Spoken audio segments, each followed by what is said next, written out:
right. Okay, I have some very special guests joining me shortly. So when they come in, when they join the stage, I will bring them in. So again, those of you who are on Clubhouse, click the link above. Join me on YouTube. Terry, would love to have you join the YouTube panel. So come on over, join the discussion. I will not be bringing anyone up to the Clubhouse stage because this room, this show is really for YouTube. So I'm just letting those on Clubhouse know what I'm doing on YouTube. So no one will be joining the Clubhouse stage. If you want to join the panel, click on the link above and I will bring you on to stage on YouTube to have the discussion, right? Okay, so let's get into it. How to attract and connect with high value men. And when I'm talking about high value men, I'm talking about affluent men. I'm talking about men who are in the top 5%. That puts you at approximately $240,000 a year. Okay. So if you've been following me for a while, you already know that pretty much what it takes to attract high value affluent man, high value affluent man.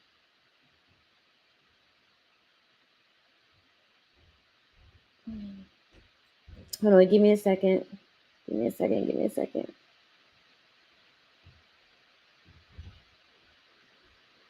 Okay. Um, so ladies, I was listening to something the other day. I was listening to a video, a little video, a little reel or something uh hold on Facebook.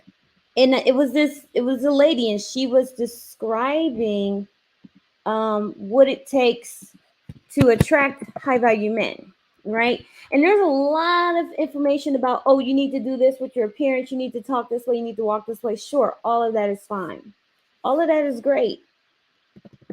But if you don't understand what these men desire, you are going to mess up. You are going to drop the ball.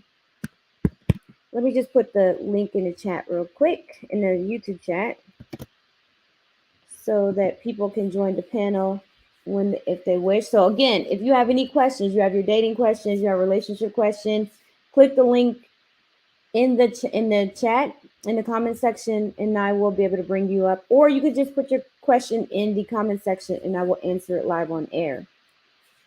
Um, so yes, so I was listening to this video, and she was dropping nuggets.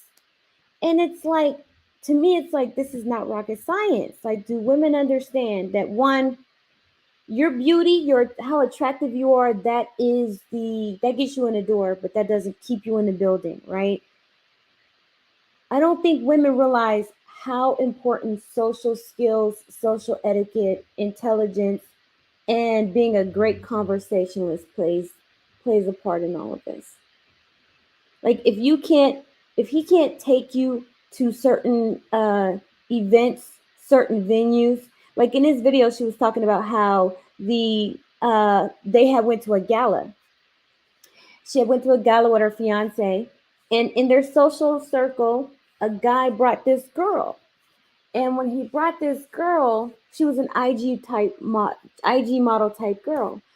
And, you know, she was like, the girl just seemed so uncomfortable. Like she just was so out of place because all of the men were in tuxes, all of the women were in gowns. And she had on this two-piece ensemble like she was going to the club.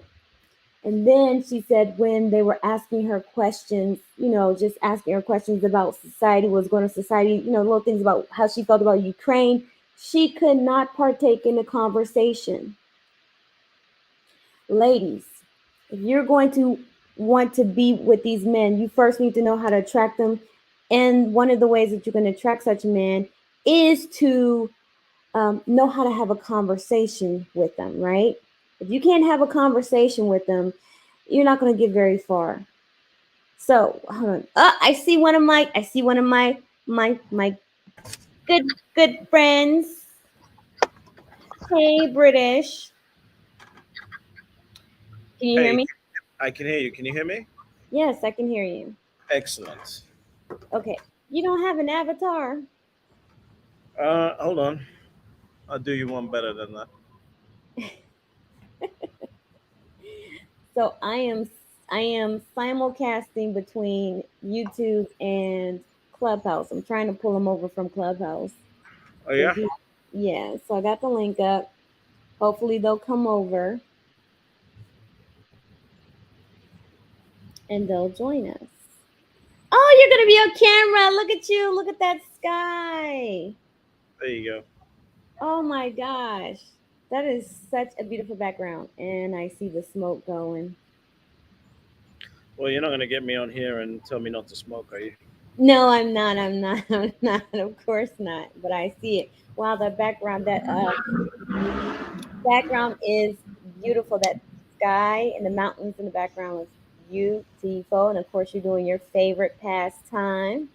Yeah, it's not a bad view behind me. So, all right. So today's topic is how to attract and connect with high value men.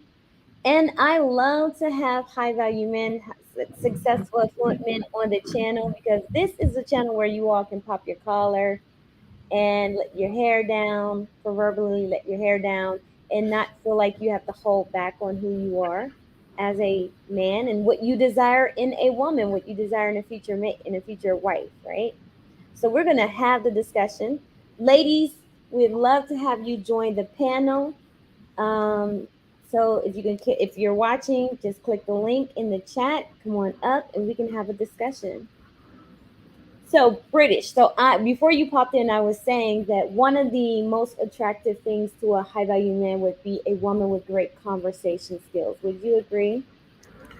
Yeah, I think it's important because even if you don't have the same expertise, so to say, in any topic, the ability to carry and have a conversation is important. So I was talking about. I saw this Facebook video, and the young lady was talking about how her fiance and her went, and she and her fiance went to a gala, and one of the friends brought this girl, and she looked like an IG model type, and she could not hold a conversation. She had no clue what they were talking about. Even on Ukraine, they asked her, "Well, what are your thoughts on Ukraine?" She did not know and understand. She was like, "What is that?" I'm see for me in my mind, I'm boggled because I'm like, how do you not know? Just turn on the TV; it's everywhere, right? You just have a cursory understanding of what's going on in the world, what's going on in society. Be an interesting person, be an engaging person. There's nothing worse than you just sitting there with nothing to say, no thoughts, no opinions. And if you do open your mouth, it's about the latest design that you're wearing or the latest bag that you would like, right? So, would you say that a more well-rounded, interesting person would get a lot further than the most beautiful woman in the world who is not interesting? Absolutely, I much prefer an interesting seven than a super beautiful uh, nine. Oh, I hear some ching ching ching ching chings over there. Trying to. Sorry, give me a second. You're working.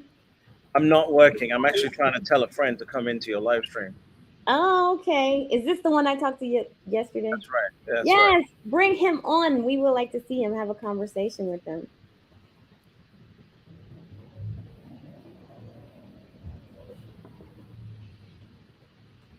All right, so ladies, again, I see you, Treasure, Leighton, Andrea. Come over to YouTube. You don't have to cam up, ladies. I'm not asking you to cam up, but hey, you can come over and join us on YouTube and have a conversation because I will shut Clubhouse down in a second. So once the room, I have someone else coming onto the panel as well.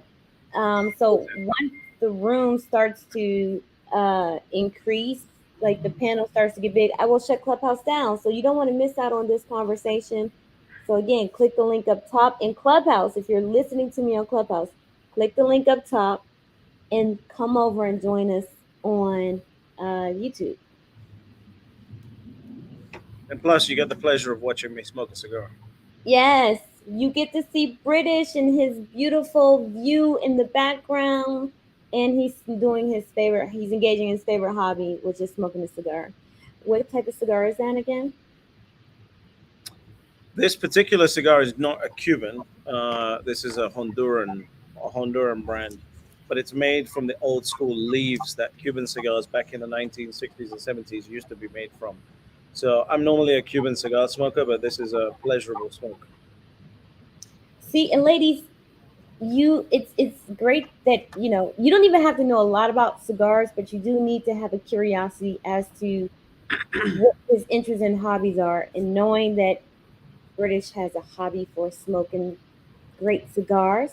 Simply ask them what type of cigar is that. They love talking about themselves. They love talking about their hobbies and their interests. So all you have to do is just ask the right questions. Just ask the question. I agree. Just ask the question. Just ask the question. Okay. All right. Again, I put the link in the chat. So if you want to join the discussion, just go ahead and click on the link and I'll bring you up.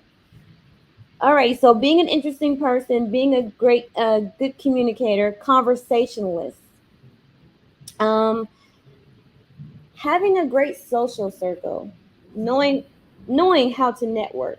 Would you say that networking is essential and vital to a relationship with a high value or affluent man? I think the ability to be pleasurable in conversation, in getting to know, in representing is important. I think that part's very important.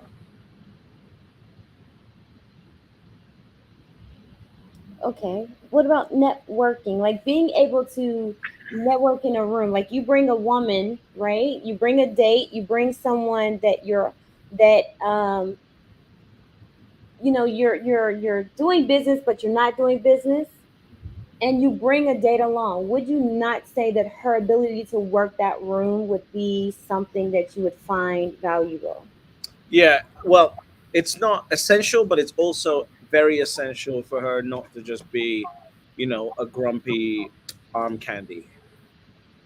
Does that make sense? Like, it's not essential for her to be as good as networking as me, but it's also not good for her to sort of just sit there and just you know what I mean, right? Like when you're just sitting there and with a long face on because you just had to come there, like that part's not good.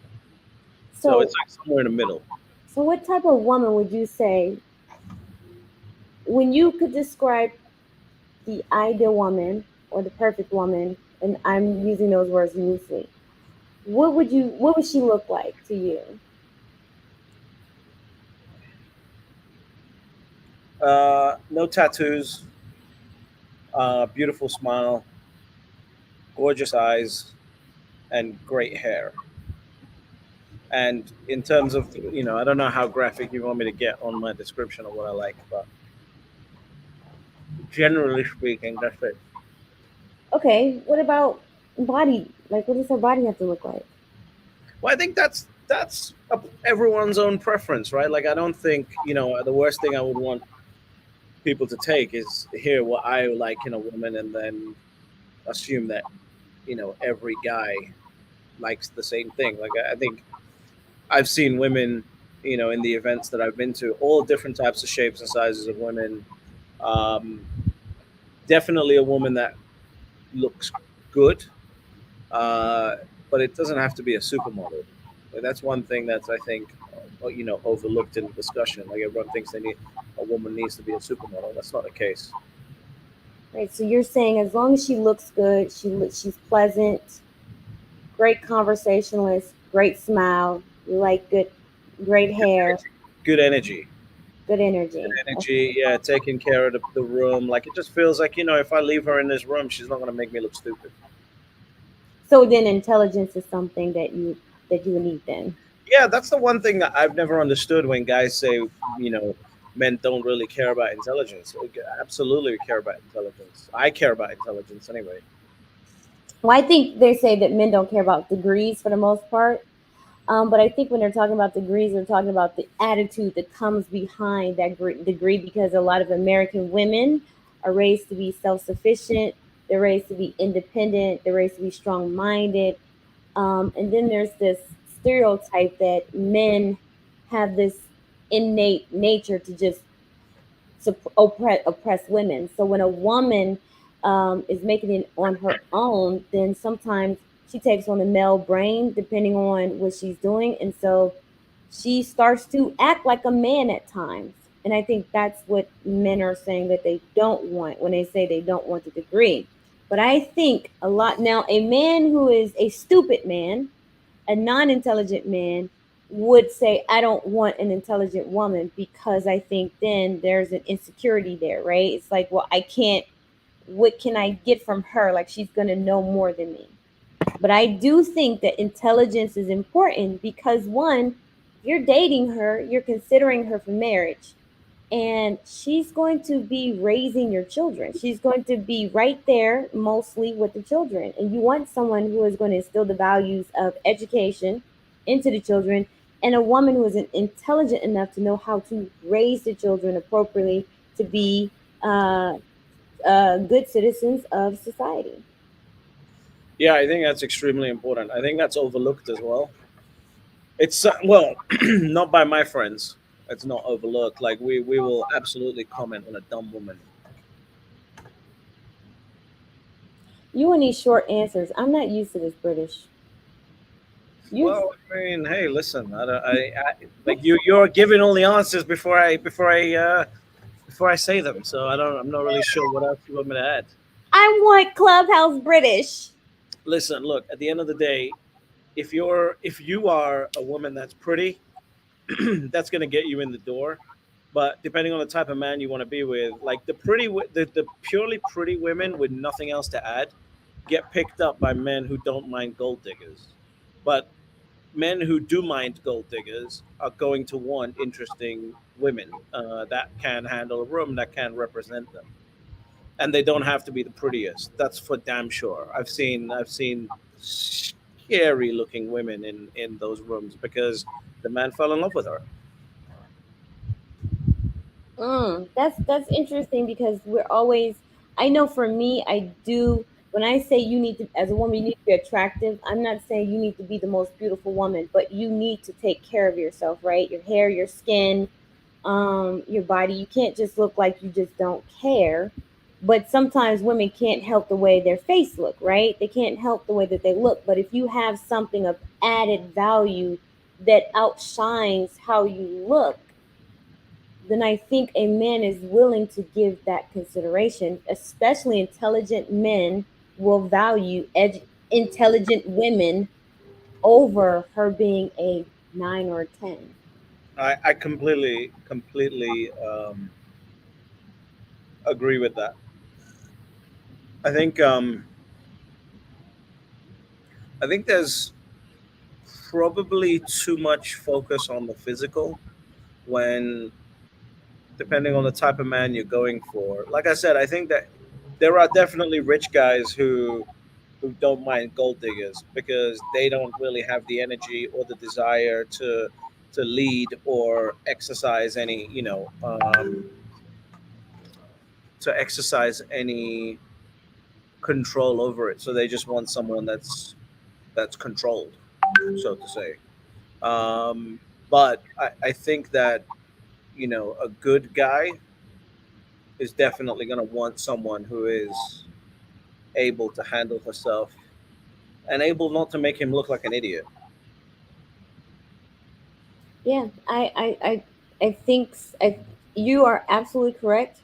Um, Plus, just being able to have the conversations, right? Just being able to be out and about, be in your social circles. I remember when I was dating this guy, and oh my gosh, we were out on a yacht, and the one friend brought this girl, and all I can say was, man, she was like a bimbo. Like, she was very disagreeable. She was very combative, and it didn't want to follow the rules of the yacht. It was, and they got Yeah, that's together. kind of, yeah. You gotta have some ability to, be smart and have some awareness around etiquette and things like that. Like I think that's most important. Like in your clubhouse rooms, when when women come on and they just don't understand the etiquette, like we can sniff them out and go into Belgian Malinois mode immediately.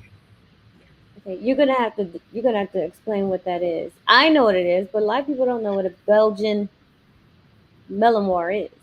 Belgian Malinois is a dog that the special forces in the UK and the US use when they're going into missions because they're known as fur rockets.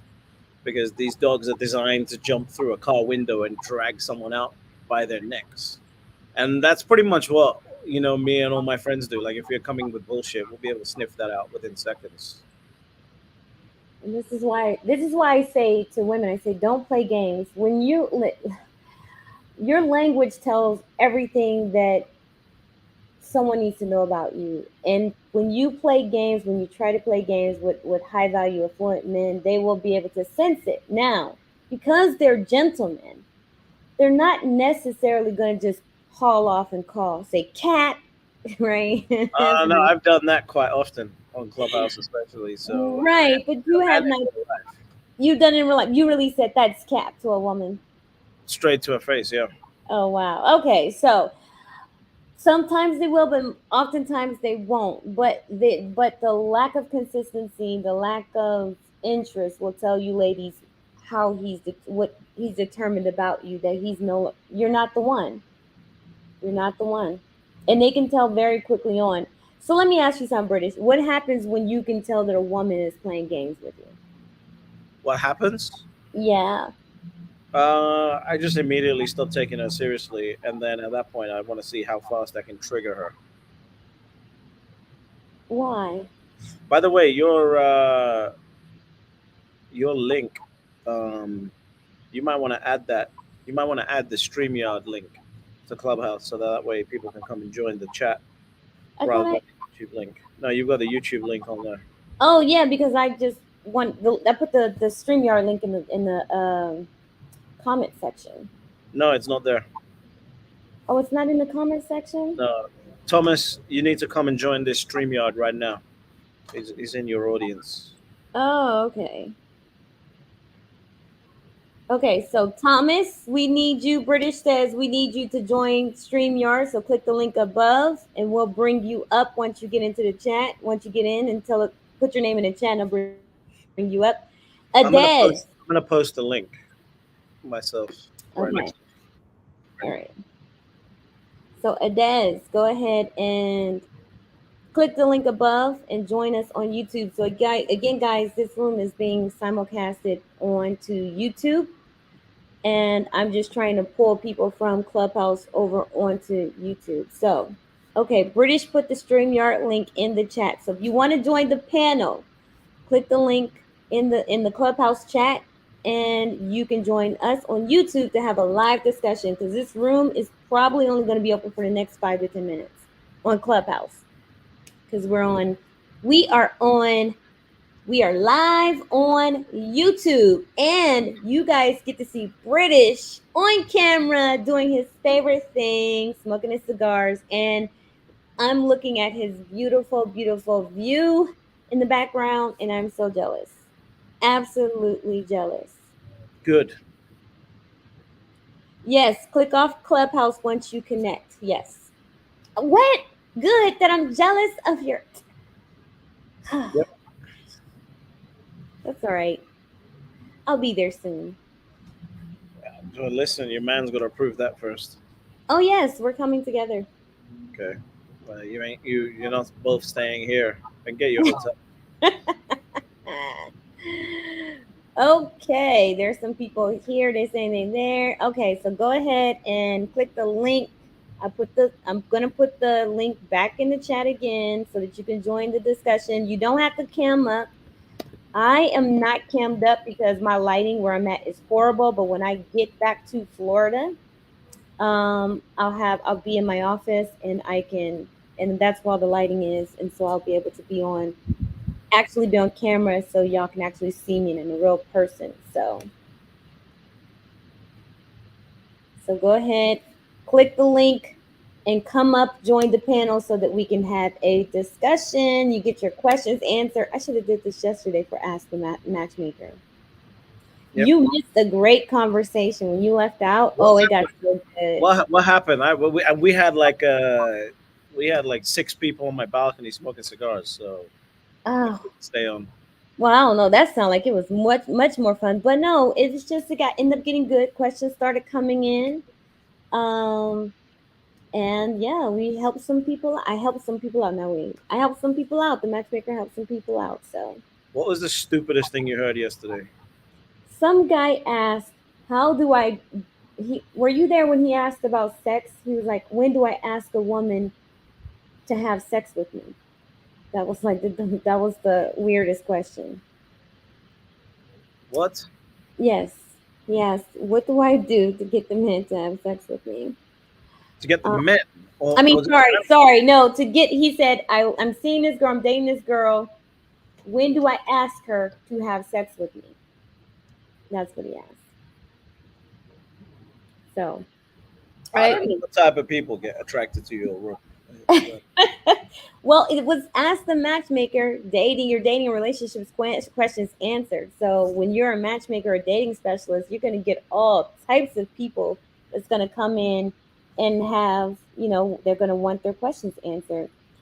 The ladies were asking questions about, how to attract high value men, their femininity, and all this other stuff. Like, I think they should just quit. you think they should just quit? We've had this conversation before. Like these, they're not. I don't know. Maybe there's a guy out there. I don't know. There we go. There's We my guy. got Thomas on the stream. Hi, Thomas. Welcome. What's up, Thomas? It sounds a little bit tough. And then Ray, it says devices are not connected, so I can't bring you up. So you're gonna have to fix. Connect your mic. Yeah.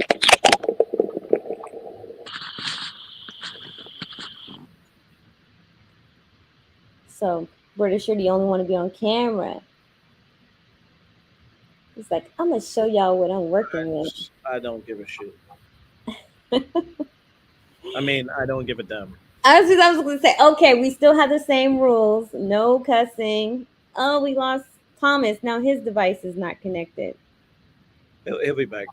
Okay. So still the same rules apply. No cussing. Um, okay. Well, Ray says he's good just watching. Okay. Alrighty. Oh, Thomas is back. Okay. All right. Welcome, Thomas. So we're just having a conversation. Oh, okay. Alrighty. Everybody's going on everybody's connection? Okay. So again, if you want to join the panel, click the link. StreamYard will only allow me to add so many people. So if you want to join the discussion, you better join quick. You better get on the panel quick before the stage fills up, and then no one else can join. So ADJ, who's ADJ? These clubhouse names are not matching. Just add them on. Doesn't Okay. matter. No, so If they're naked, we can always take them out. oh my gosh. So ADJ, click the link that I put in the chat, and you can come up to the panel. What's up, Thomas? Welcome back, Thomas. Or is it still? Is the mic still fucked up? It's better. It's a little better. Is the mic still fucked up? Okay. It's Okay. we can still hear you, but it's like a little staticky a little bit. That's happening. Hold on. Which mic are you using, my friend? The phone mic, because I'm on my phone. Hold on. Try.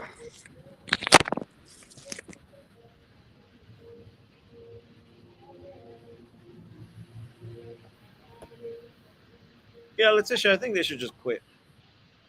What? Why? Because I genuinely feel like a lot of them are just trying to figure out how to learn how to manipulate a man into wanting to be in a relationship with them. What? So, okay, when you say manipulating a man into being in a relationship, what exactly do you mean by that? Like they're trying to figure out what they need to say, how they need to be, etc., etc. It's like there's enough women that are just the way that we need them to be. So don't worry about it. Really? Because that's not what I'm hearing, especially in the manosphere. There's more. Yeah, well, the manosphere is an interesting segment of reality. Um, yeah, there's more than enough women. We just got to find them. That's the problem. We just got to find them. But I think the pendulum is swinging back again now. So I think there's going to be a sudden increase in supply. Well, of course, because the women trying to get themselves together. Yeah, that's a good thing. Like they're trying to improve. Like I think that's like yes, you're gonna have a mixture of women who are just trying to finesse, right? But that's always been the case. Those women always existed. Women who are just trying to go dig, those women always existed. But I think there is a solid crop of women out here who truly, truly desire to be in a committed relationship with a successful man. They just never knew how to achieve that goal before. So now you have all these channels popping up. So they're trying at least trying to learn. Now some of these channels are going to be very misleading, and I think that's going to be mostly what you're talking about. But I have hope. I do think that there's nothing wrong with a woman trying to improve herself in order to compete on the mating market. Listen, well, I think some of them are just way too past it. Yes, I agree because not everyone is going to be able to get qualified for a high value affluent man. So I agree with that. But There's not enough. There's not enough. There's not enough men.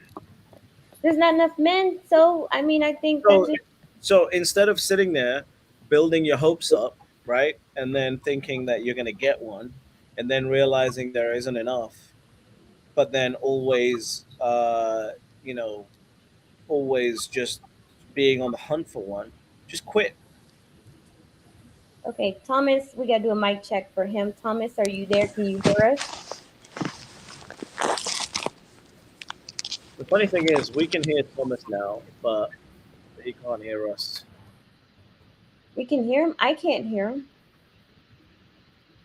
He's making noise. Oh, that was him. Okay, I thought that was your mic. Okay, alrighty. Let's see here. You can hear me? Yes. Yep, Oh, okay. Your mic sounds very clear now. Sorry, Yes, this is crazy. we can. Yeah, we can hear you. Oh, I he don't. can't hear us. Can't We can. hear us. That's wild. That's wild. You're saying my mic is great now, and I can't hear a word anybody's saying. This is wild. But he can hear us Okay. say. But No, he, I'm typing. I'm typing it. oh, Yeah. oh, okay. I'm surprised there's no women on this. Ladies, come on up, have the conversation, mamas. Okay, this Please. is what I'm going to do. I'm going to go in and out one more time and see if that corrects the issue. Cool. Hopefully I that mean, corrects the issue. yeah. May May baby, come on up. Mama Zeke, come on up. Just click the link in the chat. Go ahead, come on up, ask these high value men some questions. British, don't scare them off. Tell them to give up. They don't want to give up. You better give up. They're not trying to give up. They want success. They want a high value man. Yep. Well, there's not enough. Sorry. So you're right, and there is not enough, and that's why having these conversations are essential to help women to get real about the reality of the mating market, because there aren't enough men. So there's going to be very high competition for such men.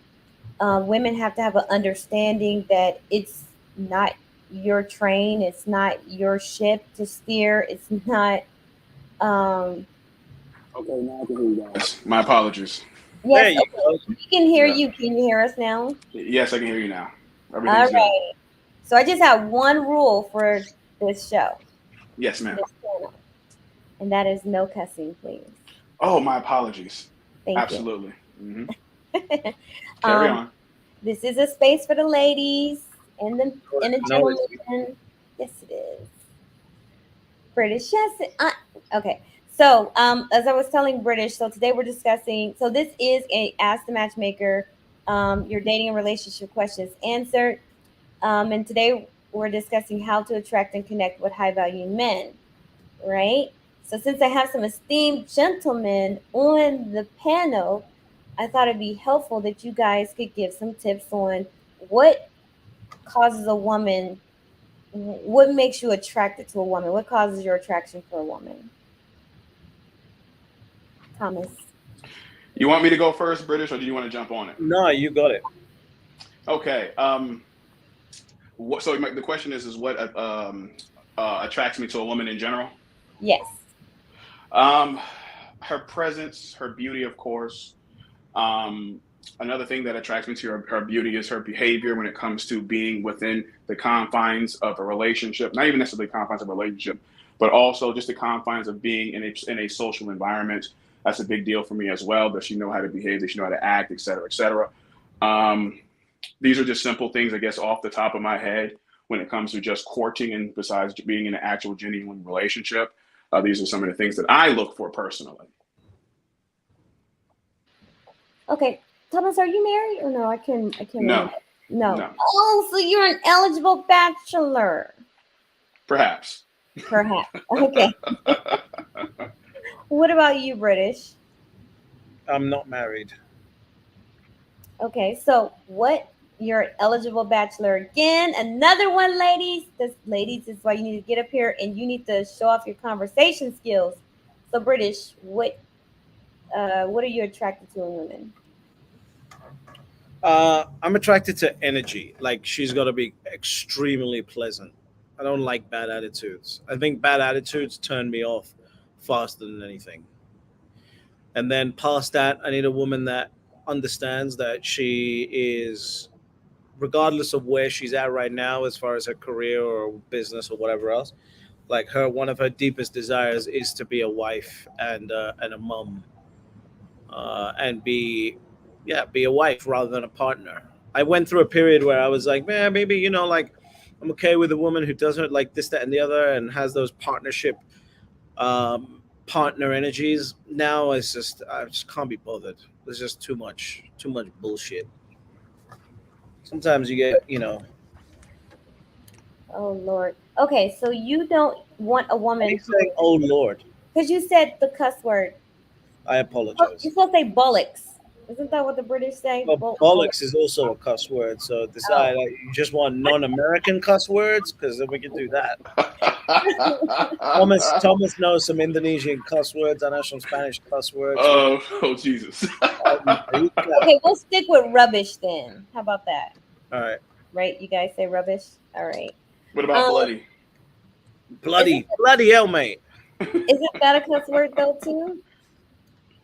I mean, Yes, I everything can be guess. a cuss word. It just depends how you say it. Okay. All right. So you said that you're not a woman who comes with the energy of I'm looking to be my man's partner. I want a partner is a turn off for you. Yeah, she's got to be a wife, and they might blend the definitions a little bit, but yeah, like she's got to be clear that she wants to be a wife. And I think there was a part of me for a while that was afraid to admit that as well and just say that directly. And I've just got to the point where I don't care anymore. That's good. That's good of you because I always tell men, I said, look, you, in order for women to really truly know what you want, you have to be bold and audacious about it sometimes and state it. Because I tell women all the time, you need to be a wife before you even get married. Like a lot of women say, oh, I'm not doing any wifely things, I'm not doing wifely duties. But you expect that man to show up as a husband, right? Through his resources, his finances, his time, and his energy, especially through the courting phase. So, how are you showing him that you are a wife? And that's why a lot of women get stuck in where they're at, as far as either you're going on dates and it doesn't progress to a relationship, or you might be in a relationship and it doesn't progress any further than that, because he doesn't see that you're a wife, and you being a woman doesn't make you a wife. That's not what makes you a wife. You need to understand what a wife is. And unfortunately, especially here in America, I can't really speak for other cultures. Young girls are just not simply raised to be wives. They're raised to be mothers, and they're raised to be bosses, and they're raised to be employees, professionals, entrepreneurs, things like that. But they're not raised to be wives, and so they don't lead in the dating market with the quality of that, of being a wife, unfortunately. Yeah, I mean, listen, look, if you don't want to show, I don't know about for Thomas, but if you don't want to show wifely skills during the dating phase, then you're not going to get the ring. Not my ring anyway. I'm just speaking from my personal experience. Well, I can second that.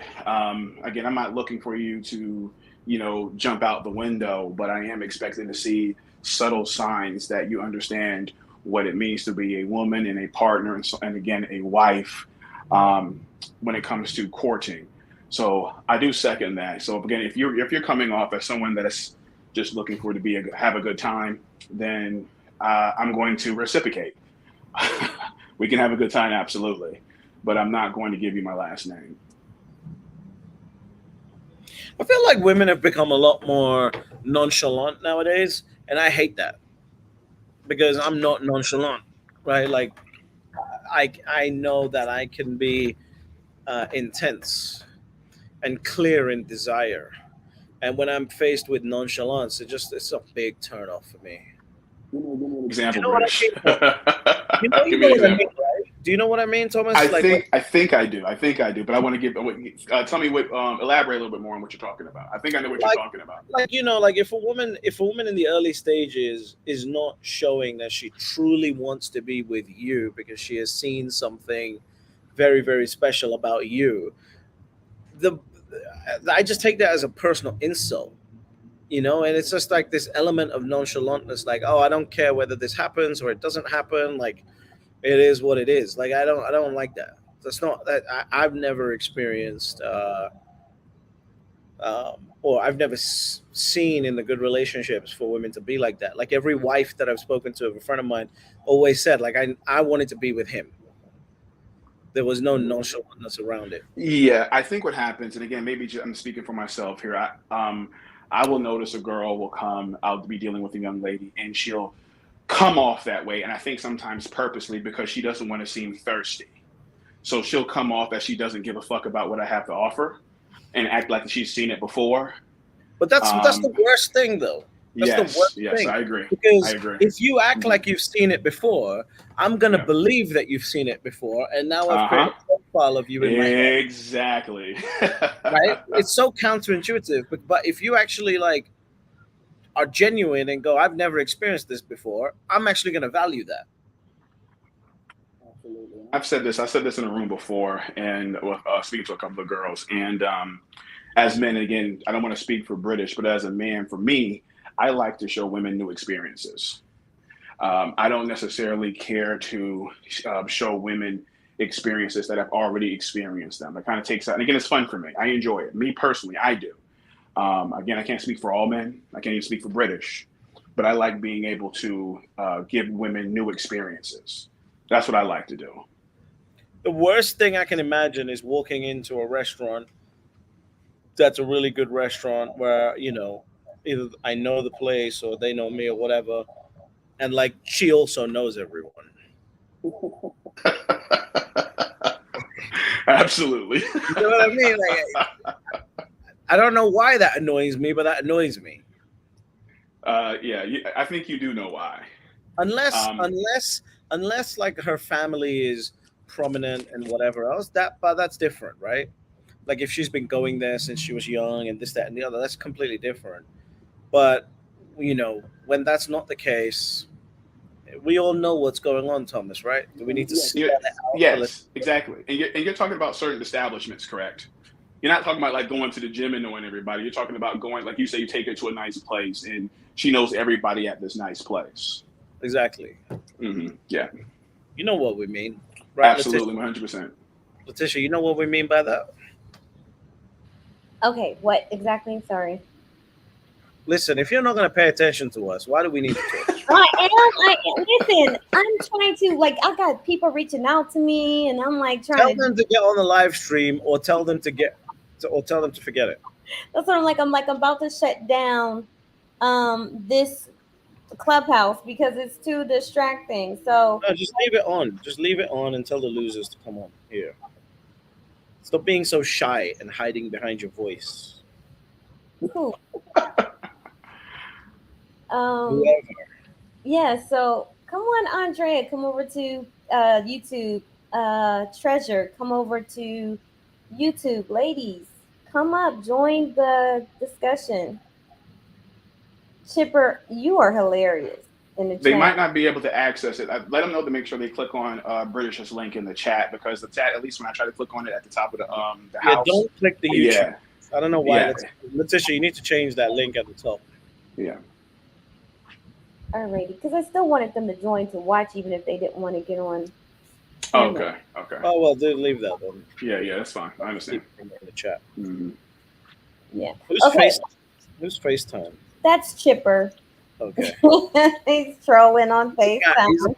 he's apparently seen you in all types of environments. Whatever he's talking about, because if a woman's been on FaceTime with her man, you might be doing some things. I don't know what. That's your man? No, he's not. That's what I'm saying. Chipper is trolling. I had to look at the profile to see who this was because I'm like, wow, this person is coming in heavy. This person is coming in Hey, hot. hey, British, Letitia, please give me 1 second. I got to take this call. I don't know if it's going to cut me off, but give me 1 second. Okay. Hold Good. on. Okay. So British, pardon moi. Now, what were you guys saying? I think the time for that has passed, considering you weren't paying attention to us. Oh my gosh, no! I'm trying to multitask. Basically, if a woman has been, if I take her to a really nice place that I know and the people know me there, this, that, and the other, and also she knows everyone, I think that's a problem. Like, I don't know why it annoys me, but it annoys me. Unless she's got, family that's prominent, she's been around the area, she's like her family's a staple in the area, etc., etc., that's different. But if it's just like, I've picked you up to take you somewhere, and now you also know everyone in one of the nicest places in the city. I don't know. It annoys me. I can see that, but so if she's, a social butterfly, right? She's She eating. not better not be social on the carousel. Well, okay, right. Welcome to the panel, Demetrion. Demetrion, where? What's up, brother? Thank you. Glad to be here. Now Hey, this Bruce, is how a you doing, this bro? is a this is a podcast setup. This is what I need. Look at me being an amateur. I know. That's a real setup. Listen to that mic. Listen to that voice on that mic. OMG. So glad to see you guys. Good to meet you, British. Hey, Letitia, how you doing? Yeah, it's great to be up here with you guys, and yeah. So let's get it going. I'm sorry I had to hop in a little bit late, but yeah, let's do it. That's okay. Welcome, Chipper. Do you have a You got Clubhouse still open, brother. You said what? Oh, can y'all hear yeah, me? yeah, we can hear you, but do you have an avatar? Yeah, I can have talk a picture of me. Oh, let me Yeah. leave. We just see a blank screen. Well, I don't know how to use this for sure. I barely know use it. Clubhouse. Hold on. Hold on. All right, so we're just talking about how to attract and connect with high value men.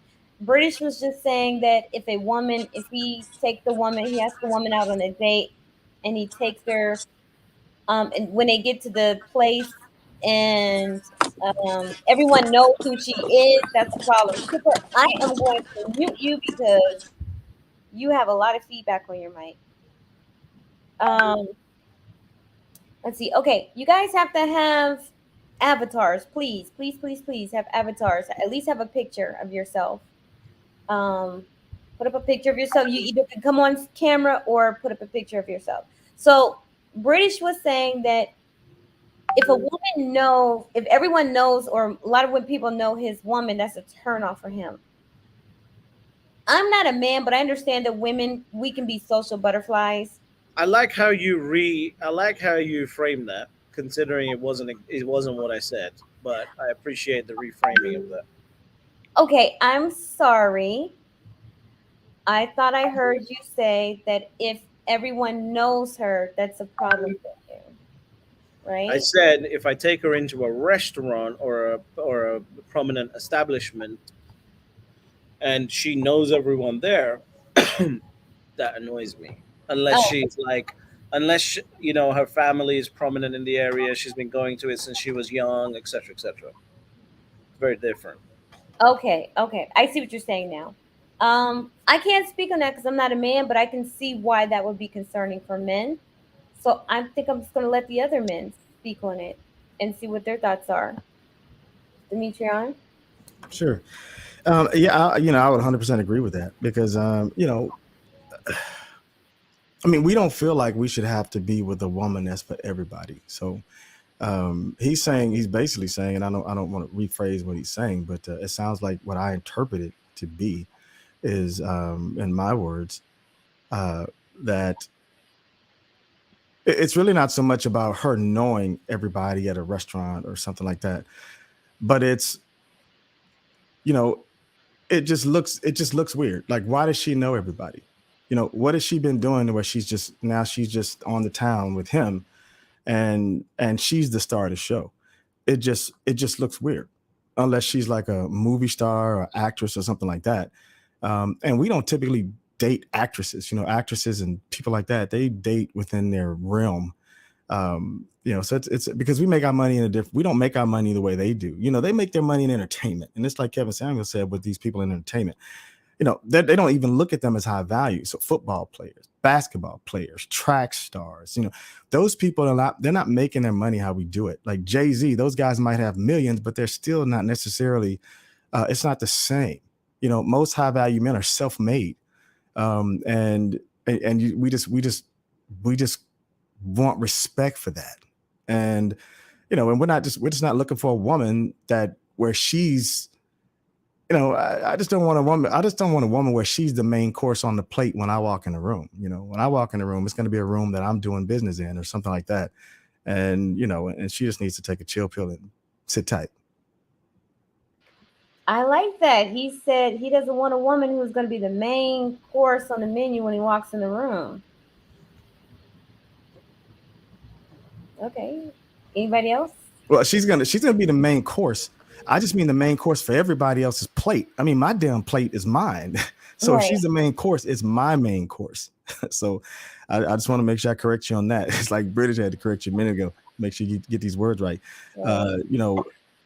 I just don't need her to be for everybody. If I could tell you like how people in the hood For the say, I don't streets. want somebody that's for damn everybody. It's just simple as that. So if I walk in a restaurant, if she know everybody in the damn restaurant, she better act like she don't. I'm just Oh, saying. okay. See, this is why I want to have the conversation because I think so for us, it's like we're social butterflies. We like talking to people, we like engaging people. So it's nothing to us. But I think it is important for women to hear it from men how You're men, getting it wrong. right. You're getting it wrong, Letitia. It's not about being a social butterfly. You can do that. We're not going to expect you to sit in a corner by yourself. I'm talking about if we Exactly. walk in a restaurant and the restaurant's manager's name is Gustavo, and you're like, "Oh, Gustavo, how are you?" Blah, blah, blah. Exactly. And the barman's name is Alan, and you're like, "Alan, how's it going?" This, that, and the other. Like that's the problem. It's not about not like when I put you in the table, you sit in the corner by yourself. That's not what any That of is us are saying. that No, is no, no, no, exactly no. true. That's not what I'm saying. But I'm saying for us women, right? We don't see it how you guys see it. So I'm giving it to you from the woman's perspective. I'm saying I think it's great that we're able to hear how the men think. I think that is very important because we're not thinking like that. We're just thinking, oh, yeah, I've been here before. Um, the type of person I am, I like to know who I'm dealing with. I like to know the waiter, the wait staff. I want to meet the owner or the head chef, get to know his name so that I can build that connection. That's fine. That's fine. After I introduce you to them. Yeah, because I'm not trying to hear all of that. I mean, if you're trying to meet everybody in the damn restaurant, you need to just damn be with them. Because I'm not trying to be with a woman that's talking to everybody in the damn restaurant. What the hell is Letitia? What are you talking about? I mean, No, that no, makes I'm sense. not. I mean, why Let's does a man want to be with a woman that's trying to meet Gustavo in the back of the damn restaurant? let, I don't let, want to be with a woman that's trying to meet every damn body in the restaurant. Period. And I don't have to be, Letitia's because the giving woman these that I'm going to be with, falsehood. she's going to be thinking about me. She's not going to be in the back trying to damn talk to the waiter. He's the damn help. She's not going to be in the back talking about the person that's going to cook my meal. What the hell are you talking about? Okay, That makes no sense. let me try this again because he said when we walk in, she knows everybody. So the reason why she knows everybody is because she's been there before and she's probably been there several times. And as women, we are talkative. We are social. So we will talk to the wait staff. We will talk to the owner. We'll talk to the chef, especially if she's attractive, right? So what I'm saying is when she walks in with you, she's not thinking that she needs to hold back all of that information. She's just doing what she normally does. No, but again, that's manipulation, right? Because then what you're saying is, if if you know them, pretend like you don't. I'm not saying that. I just don't like women that know people because they've been there on other dates with other guys to the same places. Like you That's really what you need me got to to say. spell You this got to out. say that. Yeah. Yeah, you It really sounds need me like to spell Letitia, this out. Letitia, you the high value man in the room, because British keep telling you what the deal is, and he told you 4 times, and you trying to tell him what the deal is, and I told you the exact same thing that I feel No, what he's saying. He's exactly right, and you're interrupting me. And he told you 2 times. So now, do we need to get other high value men on the stage? Because right now you're trying to tell us how women are. We don't give a damn about that. He's okay. trying to tell you how it is for high value men. If it matters how women are, then we on the wrong stage. You need to get some women up here and talk to them and talk about how women are. But right now we're talking to high value men. So in terms of respect for British, he said what he said, and I 100% agree. 100%. I don't care if you've been there 50 times. And if you've been there 50 times, I probably don't want to be with you anyway. Okay, let me try That's this the point. again. No, hold on. What he just said is important. If you've been there a lot, then you're probably not the woman I'm looking for, subject to how you've been there. If you've been there because you've been going to that place with your parents every Saturday because that's where you guys go for a family meal and you're a part of that culture and class and everything else, that's fine. That's not a problem. But if you go there and that's because in the last year you've been on 14 dates and those 14 dates were in that place because that's the most prominent establishment there, and you know everyone because you've been on the carousel, don't want to know like that. That's what I'm talking about. But I don't know. Letitia's not getting it. It's No, okay. okay. The point is that I think there's a miscommunication because you're thinking I'm saying something that I'm not. I'm speaking to the women who are listening because this is a channel for women on how to attract, date, and marry a high value man. You said something that was very pertinent that I don't think a lot of women realize that is important. And so I'm saying to the women that I'm saying to you that no, what you're saying is very valid. It's very important for women to understand. And because our brains don't work like your brains do. And so we're just thinking, oh, we're just doing what we're doing and not thinking anything of it. So I'm not saying anything about how the men should operate or how they shouldn't operate or how well or just excusing the women. Actually talking to women. I'm not talking to the men on the panel. I'm not talking to any of you who said it. I'm trying to have a conversation with the women so they can understand what it is that you what you guys are doing because I know that women are going to immediately go to, oh, I was just being nice. But men don't care about you just being nice or But just being you're missing the point again. It's the real what we're trying to answer here is, why do you know those people, right? Not that you're just being nice, Why? Because when you say I'm just being nice, what you're actually telling women, and this is how they'll receive it, is if you know the people, just pretend like you don't. Whereas what we're trying to say is, how do you know them in the first place? Exactly. Okay, That seems so simple. then say that. Like, why would He just said that like 4 times. no, He said that like 4 times in like no, 12 different ways. he I didn't. mean, come Why on, would Letitia, you can't look at a leader, man, and just tell a leader that they don't know how to speak. I mean, you know, and high value men, we know how to speak, man. We have to speak in meetings all the time. We have to explain stuff to lots of people. Just because you don't understand it, it just means that you're not understanding it. But he explained it very well. If And you I really, totally understood it. And you really don't even have to try to, you know, refantabulate it, you know, to the women. I mean, it's just, you know, he said it, and you know, if I mean, what if you can rephrase it for him? I mean, why is he on the stage? I mean, we don't need to be here. We can just let you tell the women, because that's kind of what's been happening. You know, women have been talking to women, so now you have the opportunity for men to talk to the women. Well, let him say what it is, and he don't need an interpreter. I'm gonna He'll have to speak in say, English. I'm gonna have to say this like I'm in the gauntlet in a second. If Letitia doesn't wait. Listen, Letitia, if she's a hoe and she's been around that restaurant or that place 14 times in the last year because she's hoeing around on the cock carousel. Let me just break it all the way down. And she knows those people because she's been into that place with other men, not because she was there with her family or whatever else. That's a problem. Might just be a problem for me, but I doubt it. Letitia, what it's saying is it's saying really what type of woman the woman is. That's really what it's saying. It's more of, you know, with men at a certain caliber, we're trying to vet a woman's character. And today, you know, there's not a lot of things that you can use to do that, because a lot of women can hide their character. They can hide a lot of different of these traits that they have that are bad. And you know, when a woman is, you know, the star of the show or talk of the town or whatever, it's not saying that she cannot be that. It's saying that it's something that needs to be looked into as to why she's that. That's why he kept saying, well, if her family owns the restaurant, then that's it's not a problem. Or, you know, if you go to church with her and she knows everybody at her church, that's not a problem.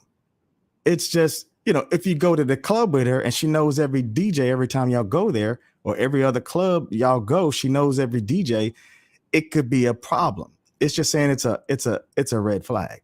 But now what you're saying is, you're saying, well, I like to get to know the different people at these different restaurants or whatever. And that's still not really a problem, but it goes to motive. As long as it's because of me. Does that make sense? Like, Exactly, goes to motive. So that's really what's going on here. It's about the person's motive, because at this level, Letitia, we're talking about character. We're talking about who the person is, personality wise, not how big her butt is. Because if I'm with her, her butt's big enough. If I'm at a restaurant with her, her butt's big enough, unless I haven't seen her. So everything, so that means that looks wise, she's already vetted. So from that point on, I'm basically trying to understand who she is as a person, and if I'm going to be able to deal with her in certain circumstances, if I'm going to be able to, you know, if she's going to, how is she going to be to the waiter? You know, if the food comes back and the food is cold, is she going to get ghetto and start having an attitude with the waiter? Is she going to have an attitude with me the rest of the time at the restaurant? I mean, it's these things that a man he's looking to try to see how she handles circumstances and situations.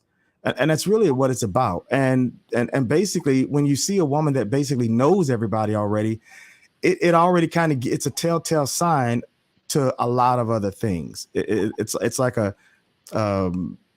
it's basically an entry level into a lot more things that you don't want any part of. It's simple as that.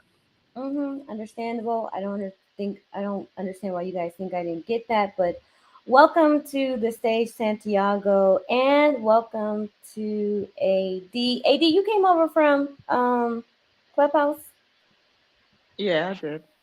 Oh, it's okay. It's a days. Is it a days? Yes, Adeza. Adeza. Okay. Santiago came over from Clubhouse. Santiago, do you have an avatar that you can post so we can see you? I don't, but I'll grab one. Give me a moment. All right, thank you. All right, so we can get back into the discussion. So we asked British what attracts him to a woman. So Demetrion, can you let us know what attracts you to a woman? I would say the woman I've been most attracted to most recently, the thing that attracted to me to her the most, actually, when she was on your stage, it's how she handled circumstances. And I saw how she handled a particular circumstance. And then based on that, she handled it without being combative. And from there, I just said, okay, you know what? I need to look at her a little bit more. So I watched her on a few more stages and a few more rooms. And I just watched the rooms that she would go into. And just kind of, because we watch a woman. I mean, because we're not, most women think that high value men are looking for just a fat tail. But, a lot of them don't understand that we know narcissism when we see it. So when I look at somebody's Instagram profile and I see her showing me her ass, I mean, I already know what that is. I already know what's up. I already see the low self-esteem. We read a lot of books. I mean, we have to manage people. So we're going to have a very high level of emotional intelligence. And I know everybody's throwing that word around, but most people don't know what it means. Just look it up and find out what it really means. And basically just knowing that you have to be able to read people well, even when they don't know that you're reading them. And when you're reading these people, you're basically trying to gauge the things in the person about their character, their values. And I know, a lot of people, I mentioned that earlier, and I know they get stepped on a lot because people don't want to think about that. But that's really what women are making a mistake with today anyway, is because they're not reading men's character, but they want to get mad and say, okay, well, yeah, the dude cheated on me. Well, it's because you dated somebody that had bad character and a big dick. I mean, you dated somebody that had big muscles, but he didn't have good character. You dated somebody that had big muscles that didn't have good values. So yeah, of course he's going to leave you with a baby. It's because he has no good values. So what we're looking for is a woman that has character and values that match our values. And when I mean values, I'm saying we want to know that the things that are important to us don't conflict with the things that are important to you. So the things that are important to me are, is future. I'm already in 5-10 years from now, while most of y'all are probably sitting back in this week trying to figure out what you want to do with this weekend. I'm not thinking about that. I'm thinking about 5 years from now. I'm thinking about 3 years from now. I'm already thinking about the recession that's about to happen that probably most of the people that's listening ain't even thinking about, but they're going to start thinking about it. But but when they start thinking about it, they're going to be in it. But I've been thinking about it for 2 years before it even happened. So I need a woman that will allow the space for me to do that. And then when I do that, I need her to be willing to follow my lead so that I can do what I'm doing and figure out things, make deals when I'm doing that. And when I'm not doing that, me being able to plan for the future so that I can make sure that that our cave don't get taken away from us, or that our big wheel don't get taken away from us. It's just these things that you have to make sure that you keep in place. So I just need somebody that's not going to disturb that. And I don't think that's asking for a lot. And those are just things in terms of character. Who is she? Does she know who she is? Does she have some psychological issues going on? If she has those, what is her, when I say Instagram, what does her Instagram look like? Is she bending over on her photos on her Instagram? Is she having a hot girl summer, thotting it up? And those that are not thotting it up think that, okay, well, yeah, I'm not thotting it up on my Instagram, but still throwing thirst traps. If she's throwing a thirst trap, I already know you got histrionic personality disorder. But you know what? You never heard me mention that on the stage. But I know all about that. I know about histrionic personality disorder. I know about narcissistic personality disorder. I know about bipolar, borderline. I know all of those things because I have to make sure that when I hire somebody, I'm not hiring a fool that's going to come back in my company and shoot up everybody. These are the things that we have to think about in terms of who we date and who we do with anything. When we do deals with people, it's across the board. We're always looking at character. We look at character when in terms of who we deal with in business. It's everything. So we're always scanning the room, trying to figure out what's best and making sure that things are always going to be stable and somebody that we bring into our life is not going to bring about a problem. All right. Santiago, what about you? What attracts you to a woman? Definitely for me, I can definitely agree with what was said. It's character first for sure. Definitely looking for that. The other things are definitely a bonus, but the character is what I value the most, because everything else is going to fade and, it can change, but character will last, and that's what I saw out of, the women like my grandmother. She exhibited a lot of character. I saw her in situations where even some of her own children were getting angry with her and yelled at her, and she never argued with them, and she always stayed sweet. And I learned then, about the love of a woman and the character of a woman, and had a great relationship with my grandmother. She set a very high standard, and that's what I value most is character. Okay, so what about how important is it that she understands your lifestyle, fellas? So, and this is for the fellas. Like, what is it about your lifestyle that she needs to understand, and what do you need most from a woman when it comes to your lifestyle? I need most her to be supportive, to be on board with the vision that I have for the family, and the goals that I have for the family, and hopefully I would find that out long before, and she would be on board, and she would trust me and trust my heart and trust me the decisions that I make, that I have the best interests of the family at heart, because that's how I would be making the decisions. Is this decision that I'm going to make, how does it impact her and the family?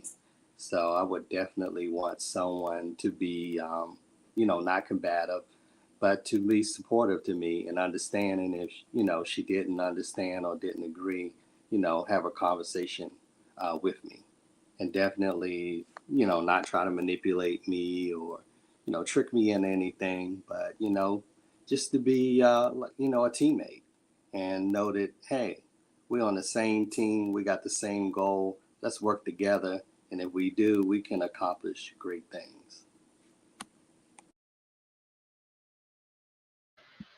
All righty, Demetri, what about you? Yeah, could you restate the question? What is it about your lifestyle that a woman needs to understand? Like, what value could she add, and what value can she add to your lifestyle, and what do you need from her when it comes to understanding your lifestyle? When you say lifestyle, what are you speaking of exactly? Are Um, you speaking of like going out on the town type stuff, or are you speaking of like my lifestyle in terms of my life? your life.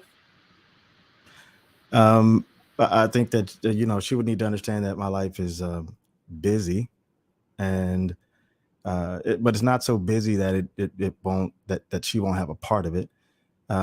She would need to understand that my lifestyle has a considerable amount of stress to it, and a lot of that she's never going to see.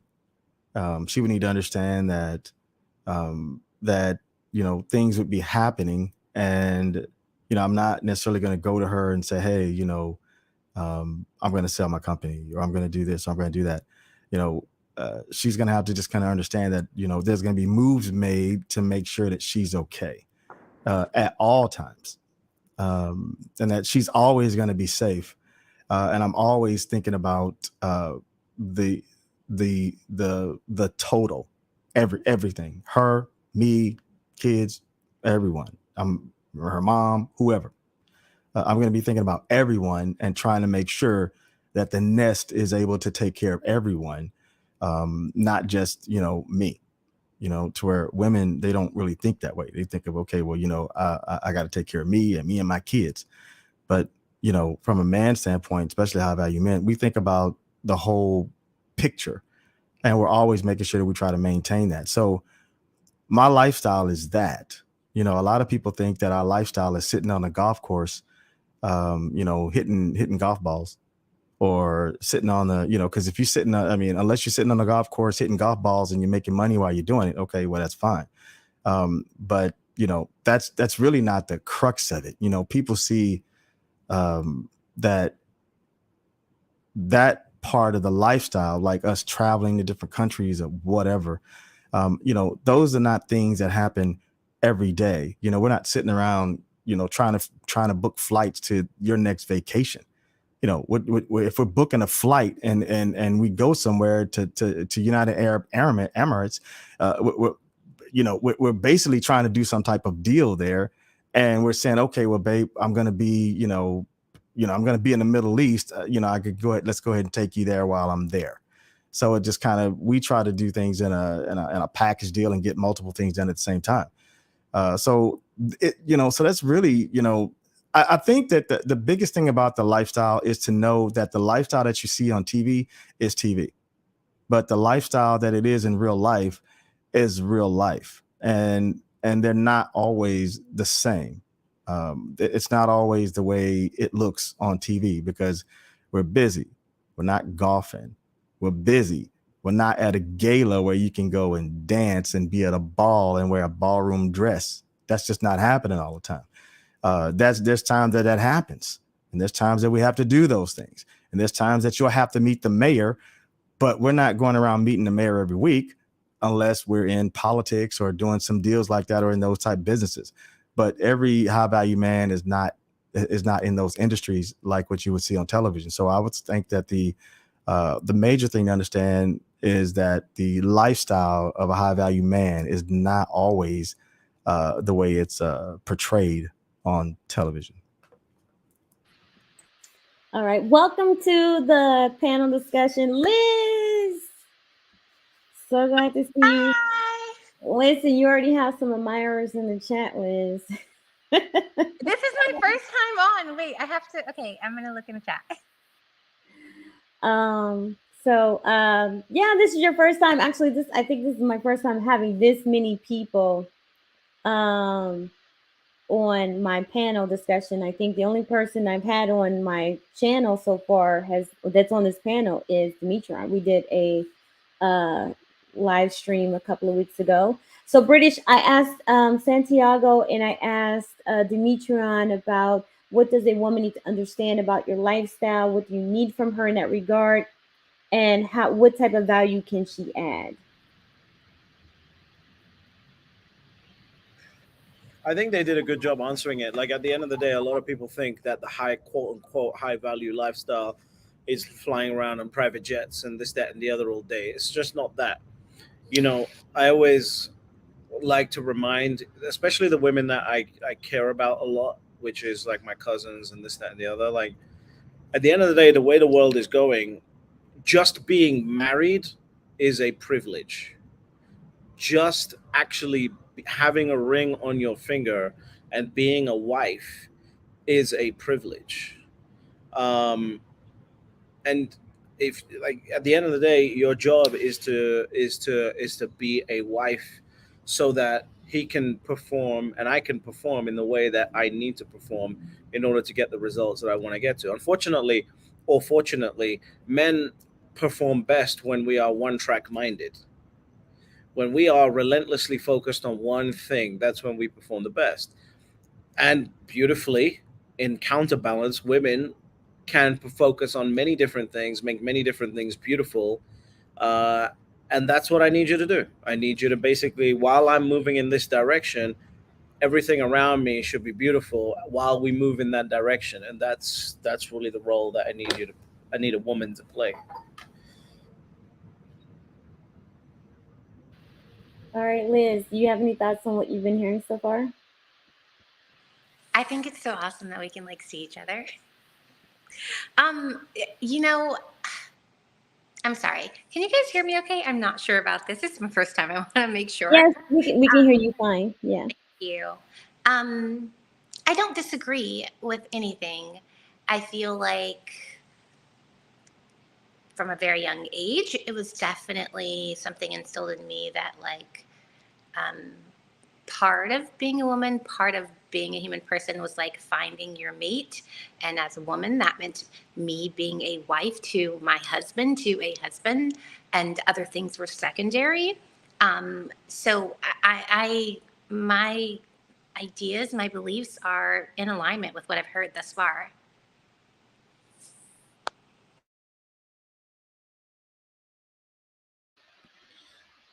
Alrighty. So fellas, okay, so Demetron, I asked all the other men this. Are you single?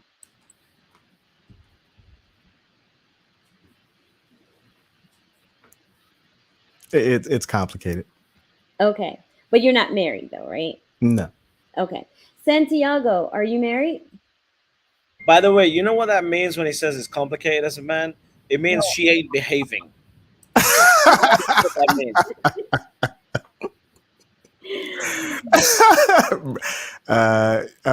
That we'll definitely call it that. That's yeah, that's definitely my answer.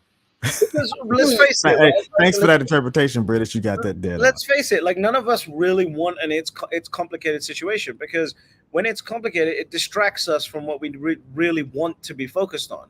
So the best thing that a woman can do is just fit in, and then we're just gonna be the most loyal people on earth, because that's what we do. Because we don't have the time to put up with all the other drama. It's only guys that are not doing anything that have the time to put up with the other drama. So if you just fit in, like it's gonna be hard to get rid of me. You nailed it when you say that it's just the guys that, basically the only guys that can put up with that drama are the guys that work for me in my warehouse. See, if you're dating a guy that works in the warehouse, well, he's working for me in my warehouse. So he's got time because I let him go home at 5 o'clock. And he could come in at 8, and he goes to lunch at 12 because I let him go to lunch at 12, and he goes from 12 to 1 until I let him get back. But in the meantime, I'm having to make sure that he gets paid. I'm having to make sure he does what he needs to do. I'm having to make sure that he's not late for work. I'm having to be his babysitter and daddy at the job. At the same time, trying to manage everything else and manage everybody else, manage the accountant, manage this, manage that, and manage the managers, manage the operations manager, it's just so many other things that are going on where people are just doing stuff stupid, and you always have to just have your eyes on everybody. And that's just kind of how it is, so we're just busy. So when a woman is not understanding of that, especially when the economy is so effed up right now. I mean, I don't even think most people even know and or care. Like Amazon might be done. Like y'all don't even know it. Y'all don't even know it.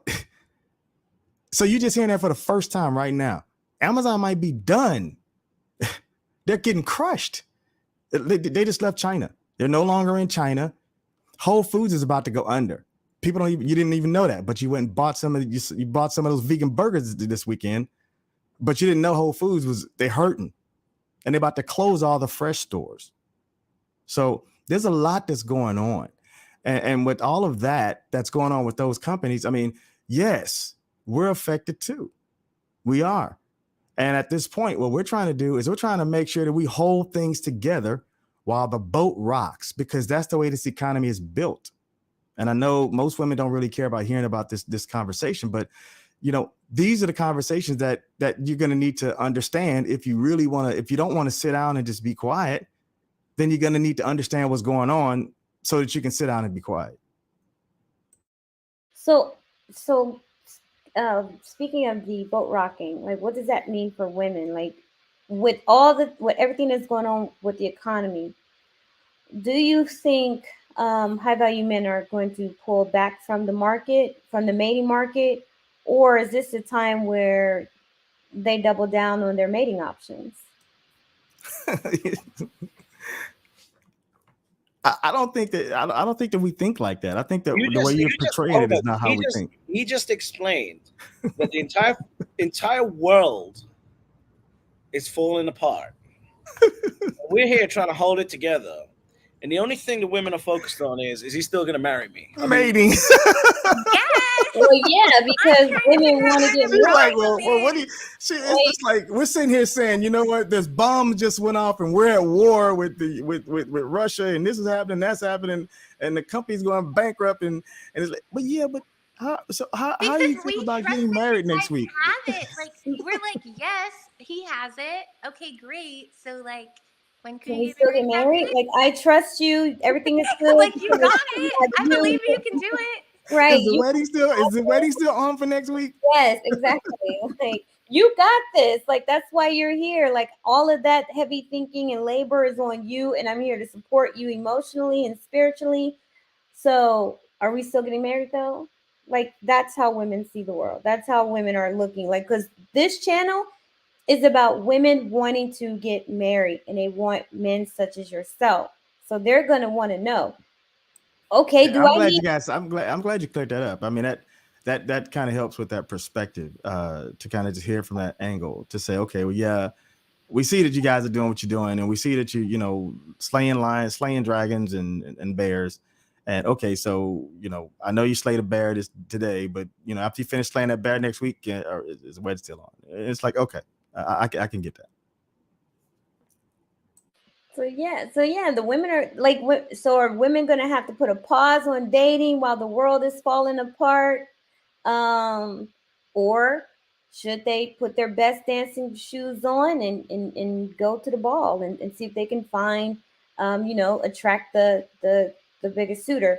I know during the pandemic, that was different circumstances. I know my business boomed. Like there was an influx because no one wanted to be alone. Even the high value men, even the affluent men, they did not want to be alone. But once everybody started going back outside, the chaos started to subside. People started to get complacent or comfortable with being single again. So is that? I'm wondering if that's the same thing that's going to happen. And the ladies are like, listen, y'all are the lions, y'all the tigers out here. We trust y'all. Y'all got it. But we know that we still want to get married. So that's what they're looking at. That's what they want to know. That's the burning question on the table. Now that you popped up and told us that the world is falling apart again. Right? If the world is falling apart, like I want someone with me. I want someone who's gonna like hold the roof. She's like, You if the world know? is falling apart, I want to marry you even more. Yeah, it's like Armageddon. Hello, like okay, the world is Right, you right. might not I But have get it. it. You might doesn't not that have. make sense? Because No, like yeah, it there, makes sense, but you might not have a man to marry. That's the existential potential risk of this economy right now. You might not have a man to marry. Like I don't think women really understand. You think the competition right now is bad? Just give it another 3 years and watch what happens. but it's the same That thing. is Like true. whenever we go to war, like right, there's lots and lots of marriages. The rate of marriages and pregnancies, births increases substantially whenever there's a war. I feel like that goes the same for detrimental financial circumstances, like lots of marriages, because people are like, I need to survive. I need they need, I guess, a stable foundation, and many women, myself included, find that in a man. Yeah, but that is you're speaking from perspective of and you're right. You know, World War I and World War II, those things absolutely happened. And uh, you know, keeping that perspective in mind, most of those men that got married were men that were, they were laborers. They were men that were in the war. Men like that. So it's a different class of society that was getting married, and it was even a different class of society of the men that were actually going to war. Most of those men were from lower class and laboring classes. And at the time, there was no middle class back in the 40s, 50s, 60s, in the 70s, there started to become a middle class. And now we have a middle class that's being, the middle class today is being pushed down into the lower class. Most people don't know that. So now everyone that was making, 50, 60, $70,000 a year is being pushed down levels. And then the people that was making 30, 40, 50 thousand a year, they're pushed down into the lower class, which is what's happening. And then the cost of everything else is going up. So granted, yeah, there's going to be men that are making $50,000 a year. He's going to want to hurry up and get married to you because he's going to try to say, yeah, I need your income and I need you to be my mommy. But at our level, we're looking at different problems. And it's not like, I need somebody to help me with my job or help me if I lose my job, because I don't have a job. I don't have a job. I employ people, they have jobs. So it's just a totally different perspective when you're employing the people rather than the perspective of when, you have a job. So the guy that has a job, yeah, he's going to marry you. But there's not that many high value men that have jobs that are looking to say, okay, I want to get married because the economy is down. It's just a totally different perspective. I'm not going to get married because the economy is down. I'm going to get married because I want to get married, but it's not going to have anything to do with the economy.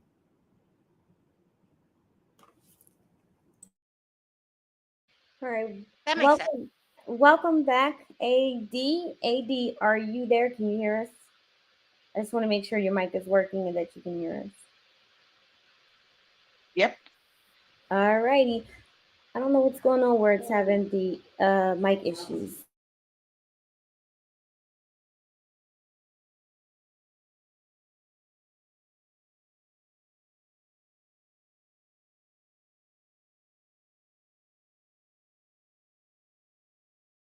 I had to literally go and make some popcorn for this conversation.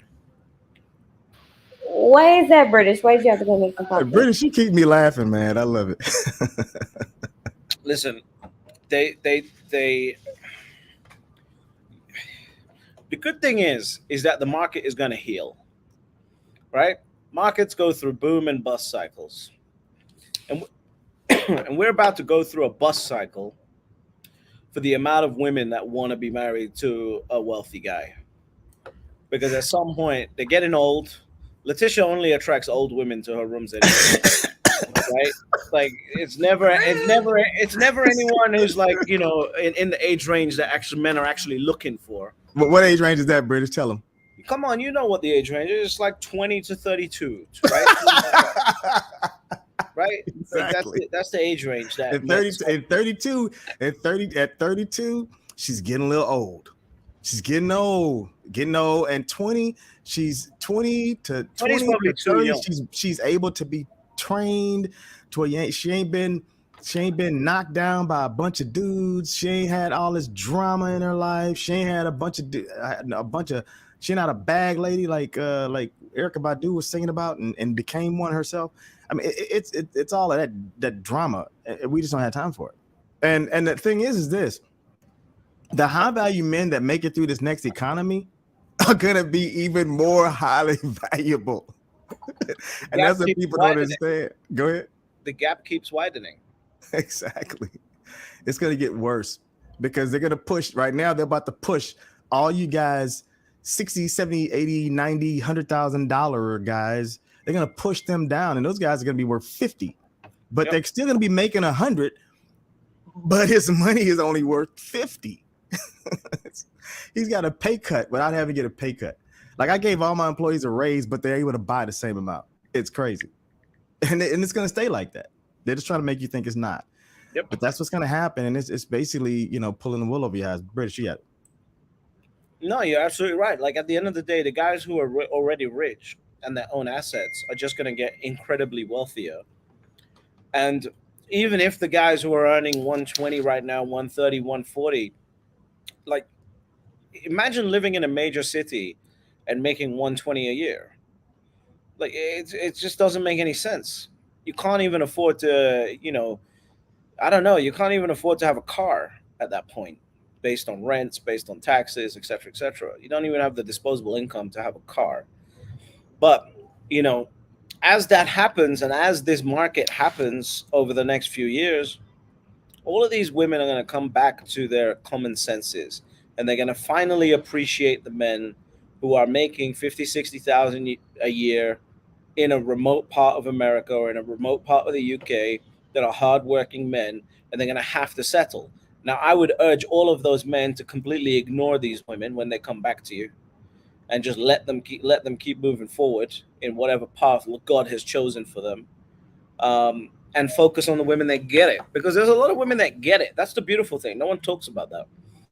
There are a lot of women that actually understand this, and there are more than enough women for the men who want them. Right now, there is a large conversation about how do I become that. To me, that sounds like, how do I learn to manipulate that man to believing I am that when I wasn't born to be that? Ooh, yeah, that right there. Letitia, what you say about Why that? isn't it that What they I'm gonna want to say is, learn? Why isn't it wanting right. That's to what learn? I'm getting at, Liz. Like, do y'all want quality women or don't you? Like, I mean, Say that again. I didn't hear. Both of you were talking over each other. do you want quality women who could be wives or don't you? Because I don't think that just because she didn't learn it when she was younger doesn't mean she can't learn it. She can't gain the skills She now. ain't learning it when she's 35. I'm not saying it's hard to learn it. I'm not saying that. She ain't learning it when she's 35. She could. She She just may not ain't. be able She to. ain't learning it when she's 35. Just like for me, imagine me at 34, 35 years old trying to learn, I don't know, how to play the piano. Unless I Hey, really. British, you're killing a business model, man. If you say she can't learn it at 35, No, then but here's the thing. Here's the thing. Unless I really want to learn it, right? And again, here's the thing. I've spoken to Letitia. The women that really want to learn it are working one on one. They're not working. They're not listening to clubhouse rooms 24 hours a day. They're working one on one, and they realize the urgency of it, and they're getting to work. Like most of the women are not built for this, and trying to think that you're going to learn it at 35, 40 years old after you've had a child or two. Like, what are we talking about? Just accept the fact that you don't know how to play the piano. I agree. I agree with that. And I see you got Liz popping some popcorn now. You both got me wanting some Good. popcorn. That's what I'm talking about. No, it's after 5 o'clock, so no popcorn for me. Um, but no, I get it. I understand, right? But the women who do want it, the women who are going to want to work 101, the women who are going to do what is necessary, they're going to pay for the training. They're going to really sit up under someone, get a mentor, someone who can guide them. They can do it. And yet, so for a man who is close in their age, no. I mean, 35-year-old women getting trying to get with 35-year-old men, probably not likely, especially high value men. But she can get someone older. I don't. So With I a, don't think. with a I kid, with a kid. no. It depends. It really not well. No. So here's the thing: if she's an unwed mother, the likelihood of her getting married to anyone is not likely at all. There we go. Now we can pay attention to the statistics finally. So I mean, if she's an unwed mother at any age, the likelihood of her getting married to any man is very unlikely. If she does happen to get married, it's going to be to a lesser caliber man. But there are women who are in their 30s who do not have any children, who put a lot of focus in their education, their career, their profession because that's what they were told to do, and so they've put dating off, and now they're like, wait, 35 years old, I want to attract my counterpart, but I don't have the skills to do that. So you need to get up under someone who can teach you, who can show you those skills you're willing to learn. If you are willing to be with a man who is willing to teach you, and you're willing to learn from him, that's even better. But I don't see how a woman 35 plus can't learn. Now, is it going to net her a high value man? Not necessarily so. But my channel is, like she can learn from my channel to even just be with a regular average man and be an exceptional woman for a regular average man. That's fine. That part's good So because you're if going to need the skills that women think they need for a high value man are the same skills that you need for the average earning man. These are the same skills 30 years ago that the average earning man expected from his wife. And now women think that in order for me to do that, I deserve a guy who's in the top 5%. But these are the same skills. This is called wifeflation. Wives have become much worse over the last 30 years, while men are expected to be the same. So there's been a devaluation in this relationship. Does that make sense? Like, this is wifeflation. Liz and I are cracking up over wifeflation. What it is. I agree. I agree. I totally agree. When I hear women talking now, it's like they want more, and yet they're expecting men to require less of them. Like there's not much that they're willing to give in exchange for him being a man, for him being the masculine provider, the protector, paying all the bills if you desire, essentially making life more comfortable and easier for you. Because let's just face it, that's one of the main reasons why I think a lot of women want to get married, because it being with a man just makes life easier. Y'all just make life easier and much more comfortable for us. Plus, we get to have children, and it's not 100% of a burden for us. But I think women are looking at it like, well, our men are saying, well, this is what I want from you. This is what I want from you. And women are like, yeah, no, you shouldn't want that. Right? Letitia, what he's really saying, I hear what you're saying, but think about wifeflation like this. Okay. So in 10 years, I'll still be able to get a better woman than you could a man in 10 years. In 10 years, I'll still be able to get a woman that's 30 in 10 years. I'll be 10 years older. In 20 years, I'll still be able to get a woman that's 40, 35.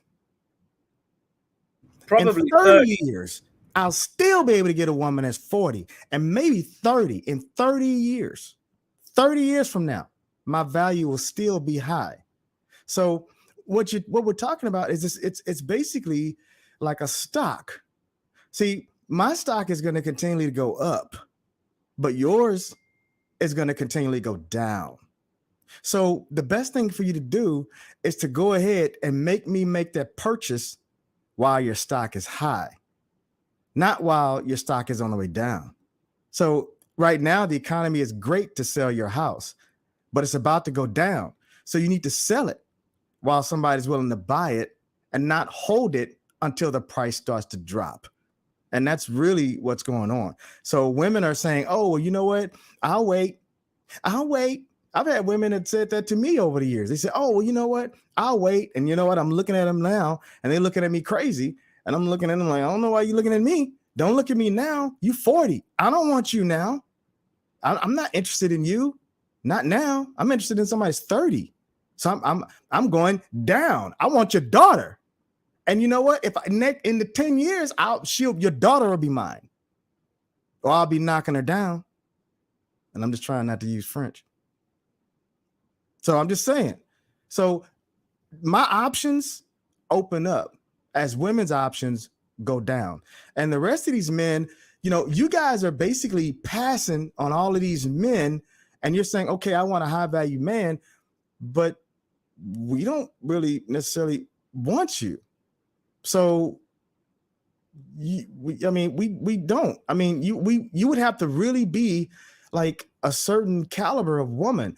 And if a woman is not married at 40 and has never been, to me, that's a red flag. I'm gonna say, well, you know what? Why? Major red flag. Why are you not married? I mean, what happened to you? You better have a baby or something. I mean, something. Why? Like, why has nobody put a ring on your finger? Like that. I need you to be vetted. If another dude vetted you, I'll take that. I'll take that.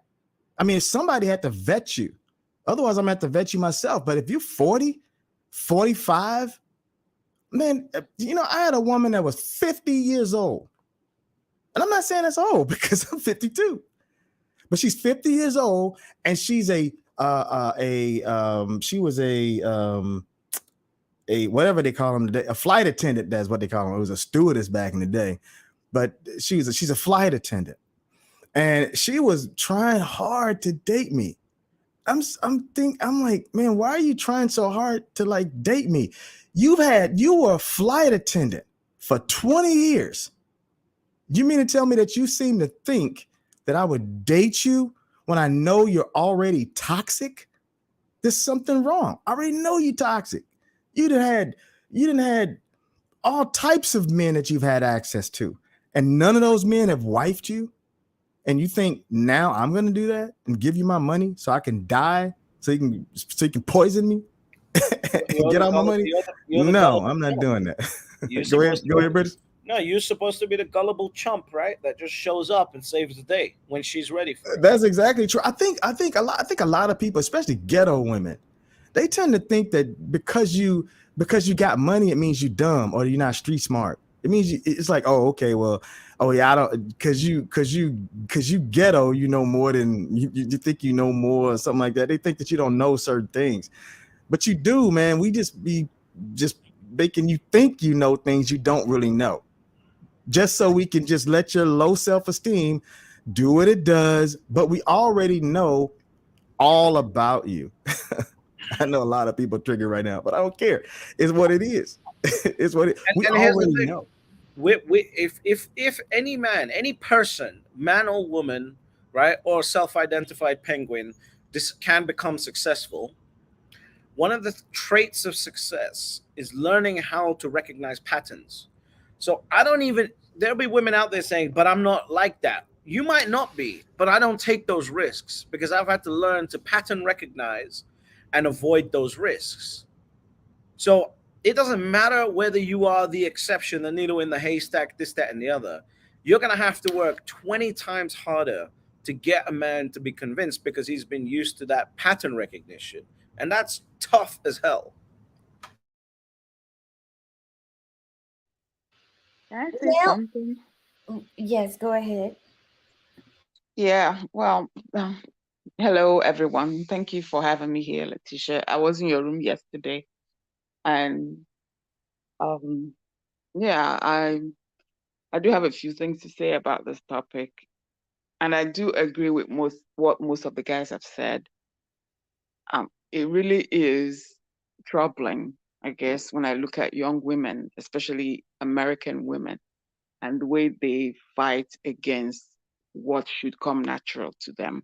It doesn't make any sense to me. I was married in my 20s. That's the best time to get married, actually, because those are your fertile years, and you are also easily moldable. I mean, you can pick up your bags and move across the country, every 2 or 3 years, whatever, and you wouldn't have an issue with that. You're so flexible, especially if you marry someone within the same age range. You guys are just enjoying the moment and getting to know each other. So that's the best time to get married, really. I don't get why young women in this country resist that. It doesn't make any sense, because by the time they get to their 30s or 40s, it's not impossible, it's just a little bit harder. Because some of the men they may want, because women, they do mature faster, and the guys kind of take their time. So by the time you get to that same age, maybe the guys are still coming to their own, and your ways are kind of set at this time. It's more difficult to mold your life to someone else's life if you have habits at this time that are set. Again, not impossible, but it's a tougher challenge, and you have to come with more advanced skills than just being able to, play or chat or whatever. You have to do more than that, because you're a full-blown woman now. You're at the peak of your womanhood now. So I'm just curious how that will work out in the next 10 or 20 years for young women. I've been married before, like I just said, and I'm looking to marry again. When it comes to high value men, they don't, for me personally, that's what I'm used to. Okay. Yesterday in your room, Letitia, when you said what you said, I was horrified because I know it's going to be a challenge for me to consider, some of what you said, because that's, I don't know, it's going to be tough, but it's, they like what they like. They don't intimidate me at all, because I know that I can hold my own more than many times over. I was married to one. I've been in a short-term relationship with another. And I guess one thing that scares me about, men that make really good money is maybe some of their, how shall I say? I'm a certain kind of woman that it's funny. I wasn't so experienced before I got married, and I had a long-term marriage. So by the time I got out of that marriage, I felt I had to learn a lot of things. So meeting men in that income range, I discovered that some had some habits that I wasn't fully comfortable with, sort of like gambling, or maybe haven't tried a few drugs. Not, they don't take it, just being in company where, uh, they may try it or whatever. I wouldn't, that's completely different from me. But they tend to like my values. I'm very traditional. I know how to sit quietly and smile and say, of course, we do it your way. I'm very agreeable. I'm also confident in myself, and I speak my mind, and I'm very educated. And so I have all that. I just know that sometimes that can be scary for me when some of those habits, I come up against them and they kind of throw me off. And then I start to think, is this a match? Can it work really? I mean, I don't do this, I don't do that, but he does this and he does that. So it becomes, like British said, how do you just have to fit. So I guess that was my contribution. All right, thank you for that. Letitia, I was just looking for like statistics, right? Mm-hmm. Get this. Did you use Never, Chat GPT? yeah. Never married single mothers are particularly economically disadvantaged. In 2011, before the amount of money printing that happened in 2020, the median family income for never married mothers was $17,400 in the United States. That is marginally above the poverty line. So that explains why they're all looking for high value, high successful fluent men, because they're Yeah, and the other thing is poor. that people don't understand is that everybody's talking about everybody's talking about this strong, independent woman and all this type stuff, and women don't understand that. They're saying, okay, well, women are making more money and they're doing all these big things and all of that type stuff. But if you read, there's actually a book that said that's I think it's entitled Women Don't Make More Money Than Men. Don't quote me on that title, but I don't remember it. But he basically says that statistically that women make more than men up to age 35. And after age 35, women hit a ceiling on their salary. It doesn't continue to go up. But even men that are not high value men, their salaries tend to go up and balance out to where they end up making more than women by age 50. So women are thinking that because they have degrees and that they're doing all these big things, they're still not making that much money. They're still not excelling like men are. And women with degrees make considerably less than men that don't have degrees. And there's another thing that's statistically that they found is that, you know, you might ask yourself, well, why is it that women, why are you saying this, D? Why is it that women are not really making as much as what it seems over time? Well, it's because if a job is open and they say, yeah, we're going to pay you $120,000 or $90,000 a year, but the job is in Alaska, dude going to be moving next week. But you know what your sister going to say? Oh, I got to go to Alaska. It's a whole difference of men are going to be, we're going to be, look, I got to do it. I'm going to get it done.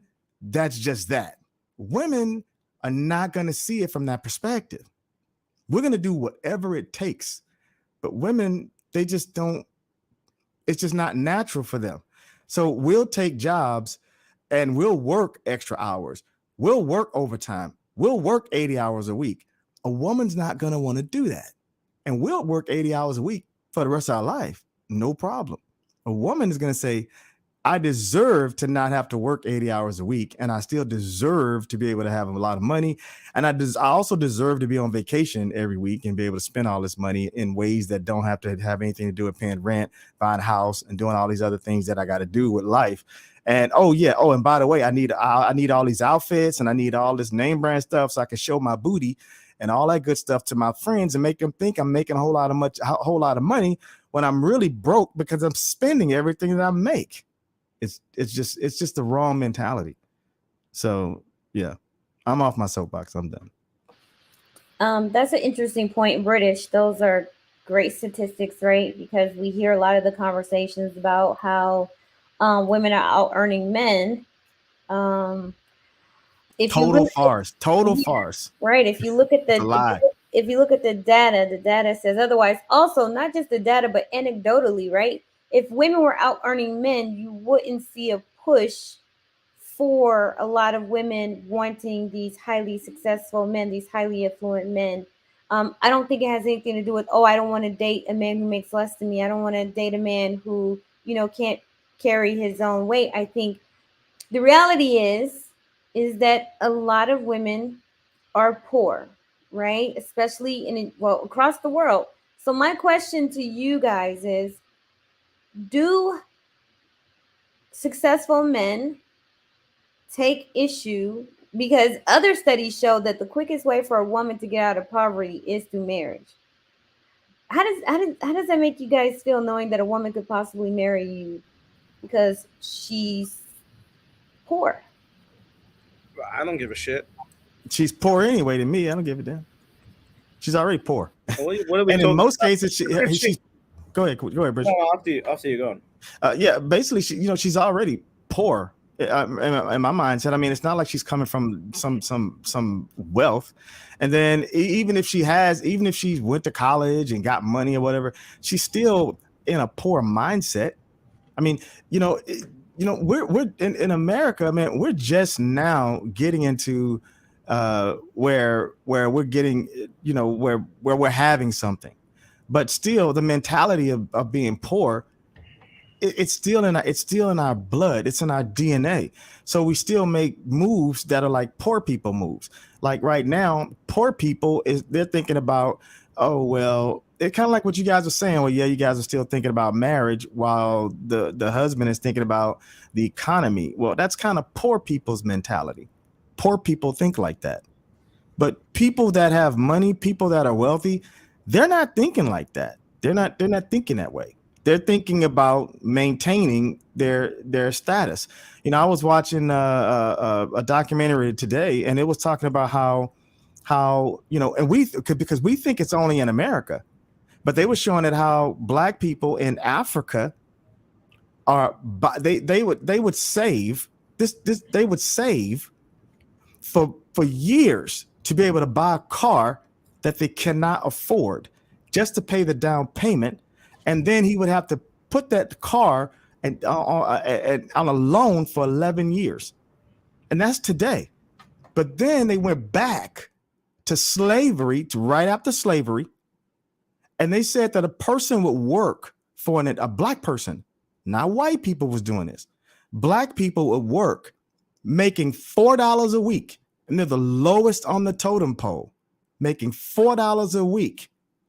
And then on Sunday, they would take 2 weeks worth of pay and pay a horse and buggy white man to let them ride in his horse and buggy for 2 weeks worth of his pay through his ghetto ass neighborhood so he can make all those ghetto ass people that he lives next to in the damn ghetto realize that he's the richest person in the goddamn ghetto. That's poor people's mentality. Rich people don't think like that. And until we stop thinking like that, it's going to be the same. And that's partially the reason why you got women saying, oh, I'm independent, I don't need nobody, or women saying, oh yeah, well, I don't need a man, or they're saying that, oh yeah, well, I gotta, men ain't no good. It's a poor person's mentality, because now we're in competition with each other and we're really not looking at who we really should be competing against. We're looking at the wrong person. And that's really what they want you to do. We really should be looking outside of one another and competing against each other. And really, you're right. Women should be getting married, but they shouldn't just be only trying to marry high value men. Right now, now they're trying to marry high value men because men have money and the woman's value change. But you know who you're trying to marry 20 years ago? The guy on the football team, the guy on the basketball team. He was the high value man then. But you know what the high value man was 20 years ago? You know what he's doing today? The real high value man? Well, he's rich today, but what was he doing 20 years ago, 30 years ago? He was in math class. He was studying.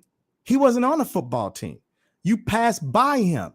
So do you think he gives a damn about you today? No. So why is he going to care about your degree? He don't care about your damn degree. He don't care about, I don't need that. Nobody care about your damn degree. Nobody care about your master's degree. I don't care about your PhD. I don't care about that. That's what you need for your own damn self-esteem. My self-esteem is solid. I'm not trying to get degrees to build myself up as a man. You're trying to get degrees to build your damn self up as a woman. But you should be solid in your womanly, whatever it is being a woman, without a degree, without anything. You should feel good about who you are and good about yourself. And if you can't do that, then you definitely can't have a high value man. You need to just marry somebody that's a regular spegular. And go on with your life and be happy and make your 70,000 with your degree, your 2 degrees, and then get you a man that's working in my warehouse and y'all live happily ever after. So I did want to go back to something you said earlier when you were talking about kind of state of mind and making decisions and relationships in different classes of people.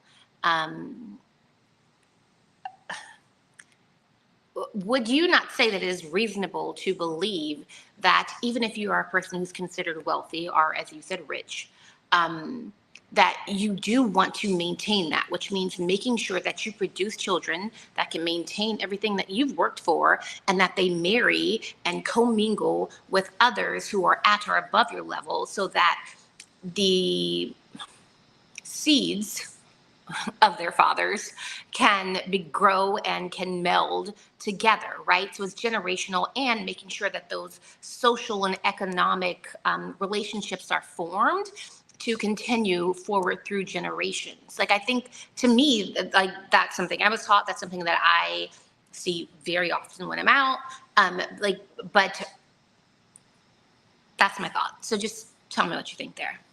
I think you're right. I mean, I didn't raise my kids in the hood. See, the problem is that when you I kind of grew up in the hood and kind of didn't. So the problem with that is that, your kid ends up having to choose which team he wants to play on. So what I chose is I had to choose, because I knew how to play on both teams. I knew how to play it. I knew how to play in the ghetto with that hood nonsense bullshit, because ain't nothing good ever came out the ghetto except chicken. And then you got stuff that's that's not part of that. So I just said, okay, well, you know what? I'm not going to raise my kids in that to where they even see anything like that. So my daughters, they couldn't date a dude in the ghetto even if they wanted to. So they don't even look at guys like that because they don't even know how to talk to them. They don't know how to talk to a hood dude. They don't know how to talk to a ghetto dude. They don't know how to talk to a rapper. They ain't trying to look for that. They're not thinking about that. So, you know, so it's time that if black women would choose better, it doesn't have to be a guy that's high value, but you just need to choose, because really, to be honest, value is really not just money, because you can have a guy that's high value that's low value. Value is in character. And when you're choosing these men, the men that you're choosing that are wrong, it's because he has bad character. So it's like they're saying, okay, well, yeah, you should have sex with a guy. I'm gonna tell you one way to judge a man's character. Quick. Tell him you're not gonna have sex with him till you get married. You can immediately see his character, but you want to get that pussy up. That's the problem, because you think that's gonna hold him. And then you're going to give it up and you're going to be crying again. And then you're going to try to come to me and say, you know what, Demetrian, I want you to marry me. No, you didn't get your box up to so many dudes because you never wanted to close your legs, because you're trying to manipulate him, thinking that you could hold a man by giving him the cat. But really, you need to keep the cat up if you think the man it might be a dog. The one way to know that is to not offer him anything to eat. It's really simple. If he's a dog, he's gonna be hungry. So don't offer him nothing to eat. Say, I'm not gonna feed you. And that's it. And then don't do it. Don't feed him. And if a man really wants you, man, he's gonna marry you anyway. Period. He's gonna marry you anyway. And he's gonna drop. And when he marry you, man, he gonna break your back in. But he's gonna marry you. And that's just the way it works. I'll wait, but just expect your back to get broke in. I mean, you're gonna need surgery. You're gonna need back surgery. You're gonna be getting a disability check and my check at the same time.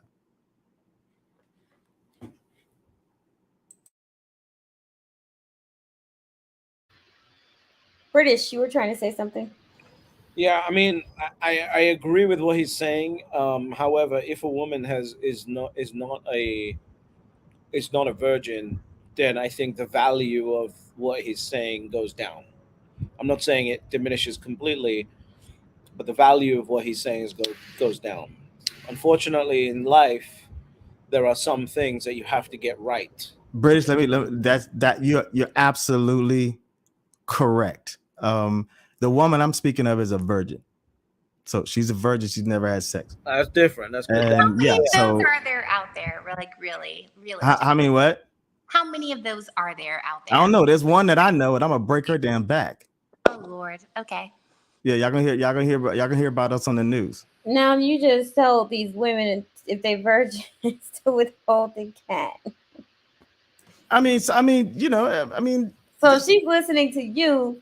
She's gonna say, because look, I don't mind her listening and knowing the deal. I mean, because I don't mind waiting. I mean, I got dick control.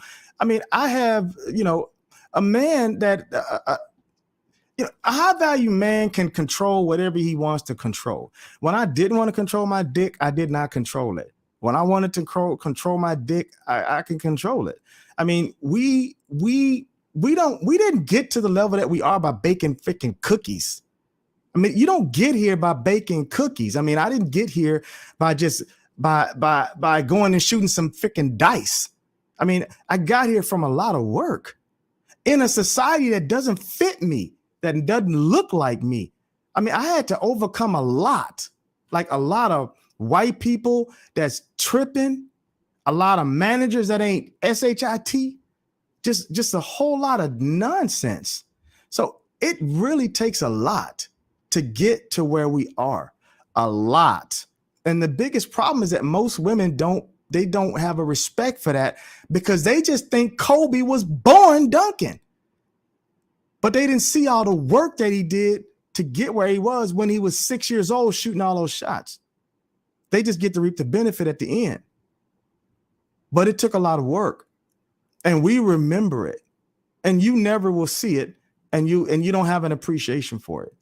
And that's real, and that's kind of where we come from. So, you know, until a woman really kind of starts to think in terms of like, okay, so what do you I'm just gonna leave it at that. I'm off my soapbox. Go ahead.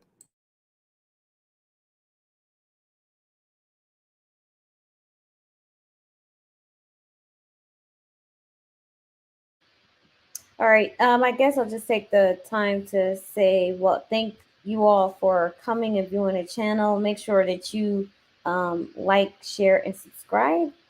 Help me get into the algorithm. And today we're talking about how to attract and connect with high value men, because that's what women really want. When I hear them talking, they don't want these poor men. British, don't care what you say.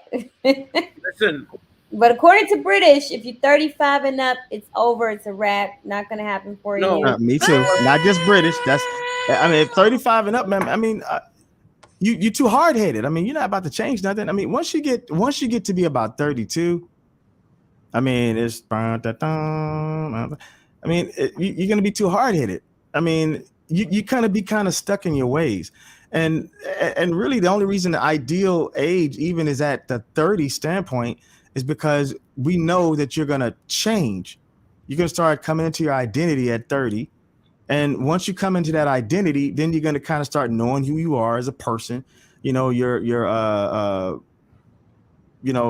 forebrain is going to be more developed. That's not a joke. That's actually true. And and you're going to be better at making decisions, things like that. But once you get to be 35, I mean, then you're competing with biology as well. Yeah, it's just a lot that's going on. I mean, you basically are holding yourself out for something that you're not going to get, and you're holding yourself out for these men that are. I mean, the question is, if a woman is 35 or 40, what have you been doing for the last 22 years since you got out of high school? I mean, that's just the question. It's like, what have you been doing with yourself all of that time? I mean, and if you've been working on your career all of that time, then great. Keep working on it. Keep doing that, because when women, okay, I'm going to go ahead and say this. When women do all of that work on their career, quote me on this, go chat GPT this. When a woman's working on her career, she's really not working on her freaking career. She's working on her fear. Make sure you put that on a reel. Make that your next, make this your story, whatever it is. She's not working on her career. She's working on her fear, because basically what women are doing is they have a problem with fear. It's the fear of poverty. And once they get into this fear of poverty, they have a problem with saying, okay, well, you know what? I'm afraid that for some reason I'm not going to be taken care of. And I feel like that I'm going to be back poverty stricken how I was raised. And because of that, then they start going after these degrees, trying to be the man, trying to be successful. But women are not masculine. Even the women that are trying to be masculine, they're not masculine. Even dykes aren't masculine. You can't be masculine. You don't even know what masculinity is. Just like a man can't be feminine. I can't have a period. I don't know what that is. I don't know what that's like. It makes me feel like my dick been cut off if I start seeing blood down there. That's a problem. I can't have that. It's we don't know how to do that. So it means women are not masculine. Women are not masculine even when they're working. They're not masculine. They're just trying to get into a mode that's called protector mode. And that's what we do. Provide and protect. But when you go into that mode and start trying to protect your own self, then you're going to do the things that we do to try to protect you. Why are you doing that? Because you're afraid. And then that's the same problem that Ebony K. Williams had. She was saying, well, hey, tell me, Miss, what's her name? Whatever, Miss Iyanla, what can I do when I don't know that I can have a man that can actually sufficiently take care of me? That's really what she said. She said she needs a man that she can trust to sufficiently take care of her. That means she's afraid. She's afraid. That's why she went to law school, because she's afraid. So now she's went to law school and she's got rid of her fear, and now she's protecting herself. So she doesn't need a man. She's right. She doesn't need a man. She don't need a man to provide and protect because she's doing that. The only person she needs to provide and protect now is the police. Don't they say on the side of the police car, provide and protect? So instead of calling me, she need to call one of them. I think it definitely, that really, like, that made a lot of sense to me. And I think that I feel like as women fill in those gaps that they're afraid men may not be able to live up to, they leave no room for a man to have a place, right? You leave no room for him to, for you to live in his world or him to live in your world, whatever people want to call it. But if you are filling every avenue, what is his place? What is his role? Like, I feel like it diminishes the need for, the want for that man, your husband. Yeah, you're absolutely right. It does. I mean, if you're providing and protecting for yourself, if you're providing and protecting for yourself, there's absolutely no reason for a man to provide and protect for you. I mean, that's what we do. We provide food, all that good stuff, all of that. Provide money, everything that you need, and protection to make sure that you're safe. Well, if you're going out to the gun range doing that yourself, fine. But I just seen a dude slap the shit out of a woman. Do you hear me? Excuse my French, Letitia. I know you don't like cursing. So, man, I'm talking about it was two women, and this guy was a bum on the street, a skinny bum on the street that I'll slap the piss out of 2 times and walk away and won't even look back. But this dude, 2 women, one of them was gay, dyke, or whatever you want to call him, and she looked straight up like tough. And they was both coming at the dude, and man, that dude hauled off there, pop, and he knocked one of them, and then the other one came, he knocked her too, knocked them both straight out. One of them woke up, she started coming at him again, he knocked her out again. Then the other one came back, and he knocked her out again. And he just put his dukes up like, yeah, come on. This is a bum, a skinny bum. I wish I had the video because you guys need to see it. And that's what I'm saying. Women, you can't protect nothing.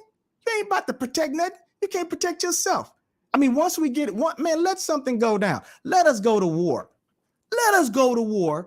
Let Russia come here, and you're going to get some Russian dick. That's what you're going to get. And that's what's happening in the Ukraine. They're getting Russian dick. A lot of those women is going there getting raped. And so you're not able to protect yourself.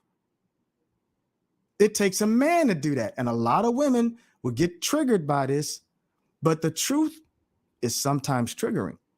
And it's better to have the truth than sit back and it's better to have it early than to sit back and wait for it to happen. And then you end up in that situation. And then you're sitting back looking at yourself saying, wow, I can't believe that I'm in this place right now. Because that's where things are headed. And the only women that's not going to be protected are Black women.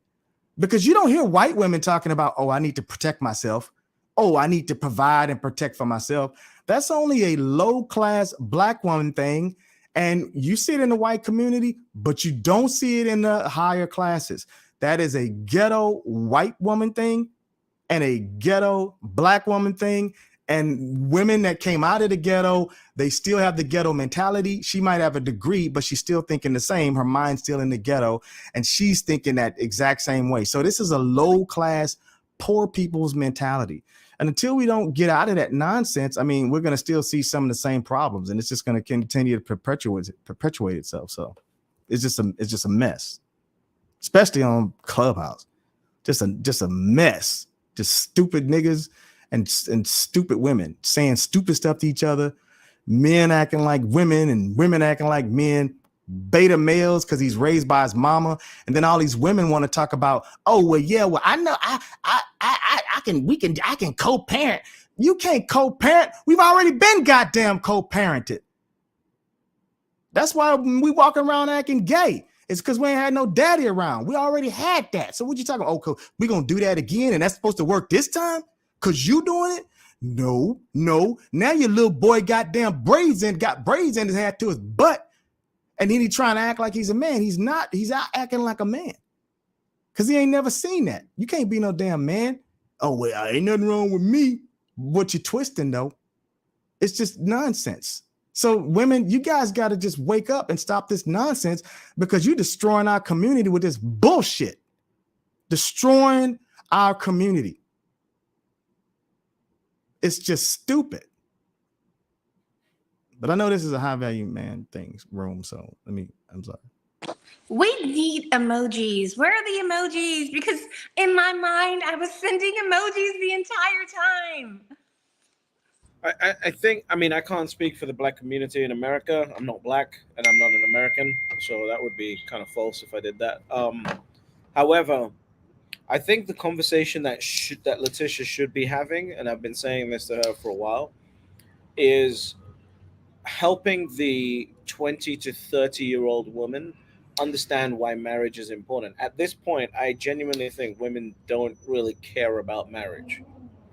At least I haven't seen it. I think men. That I vet that women of all ages, they don't really value marriage. Yeah. The only women that value marriage now are most of the women that are too old to get it, and now they're kind of desperate. But now we've devalued marriage so much in our community because we've devalued men providing and protecting, and we got women making the women think that they can provide and protect for themselves. And the economy, the government it's to their advantage to make the women think like that. It's to their advantage to do that, because now the GDP is double in America. Because if you make every black man marry a woman and tell the woman don't go to work and just let the man stay and let him provide for you, that means that that's somebody else that's not increasing the GDP. And I know you guys, most people don't know about that, the GDP or whatever, but it just means that there's not somebody else out there beating that pavement, making America richer. I mean, it's the mess that we live in. I mean, America was built off of slavery, but you know what you're doing right now? We sit on Clubhouse, being slaves, making club rooms and for free, doing YouTube stuff for free, putting stuff on social media for free. That's why Mark Zuckerberg's metaverse didn't work, because he was trying to build it in a way to where you guys could build your own communities on metaverse. He's like, oh, well, I don't want to build it. I need slaves to build it. They need to build it themselves, so I don't have to hire anybody to build it. Yeah, they're not going to tell you that, but I know that's why that's what happened. So as long as we keep consuming and being slaves, I mean, we're going to continue to be at the bottom, and we're going to continue to perpetuate the same nonsense. It's just stupid. It's stupid. And as soon it's going to come out. And the problem is that when it comes out, then the only people that's really going to hurt is black women, because they don't realize it, but they're at the bottom. Black women are at the bottom of society, the bottom. And then you're thinking that a white man gonna marry you. They don't. White men, statistically, white men do not marry black women. When they choose to marry outside of their race, it is in the lowest percentage to be a black woman. So black women are divesting, but you're divesting to who? You're divesting to Rover. You're divesting to Fido. You're divesting to Patches, but you're not divesting to a white man by not marrying a black man. I'm done. Let me stop. But it's true.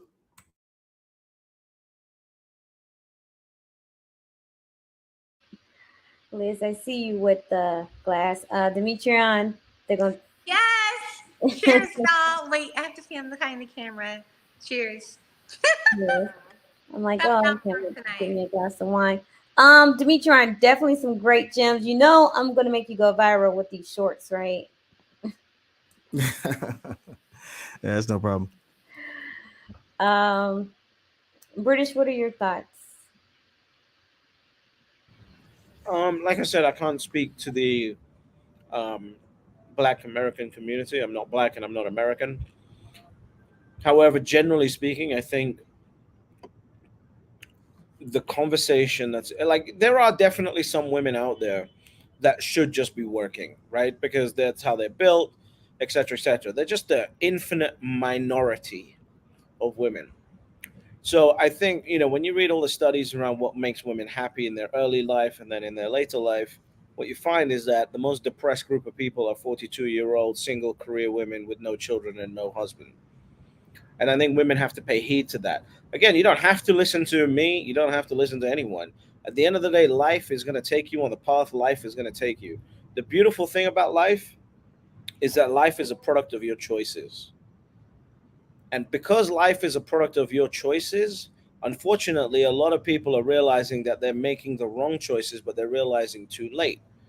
And that has created a compounded effect, which is what we're dealing with right now. That's why I think the more productive conversation for Letitia is to speak to 20 to 30-year-old women and not the 35-year-old women, and help the 20 to 30-year old women understand why marriage is even important in the first place. That is, I think, the most valuable, most productive conversation for society, because the men have not changed. We just want to work, make money, and at some point start a family.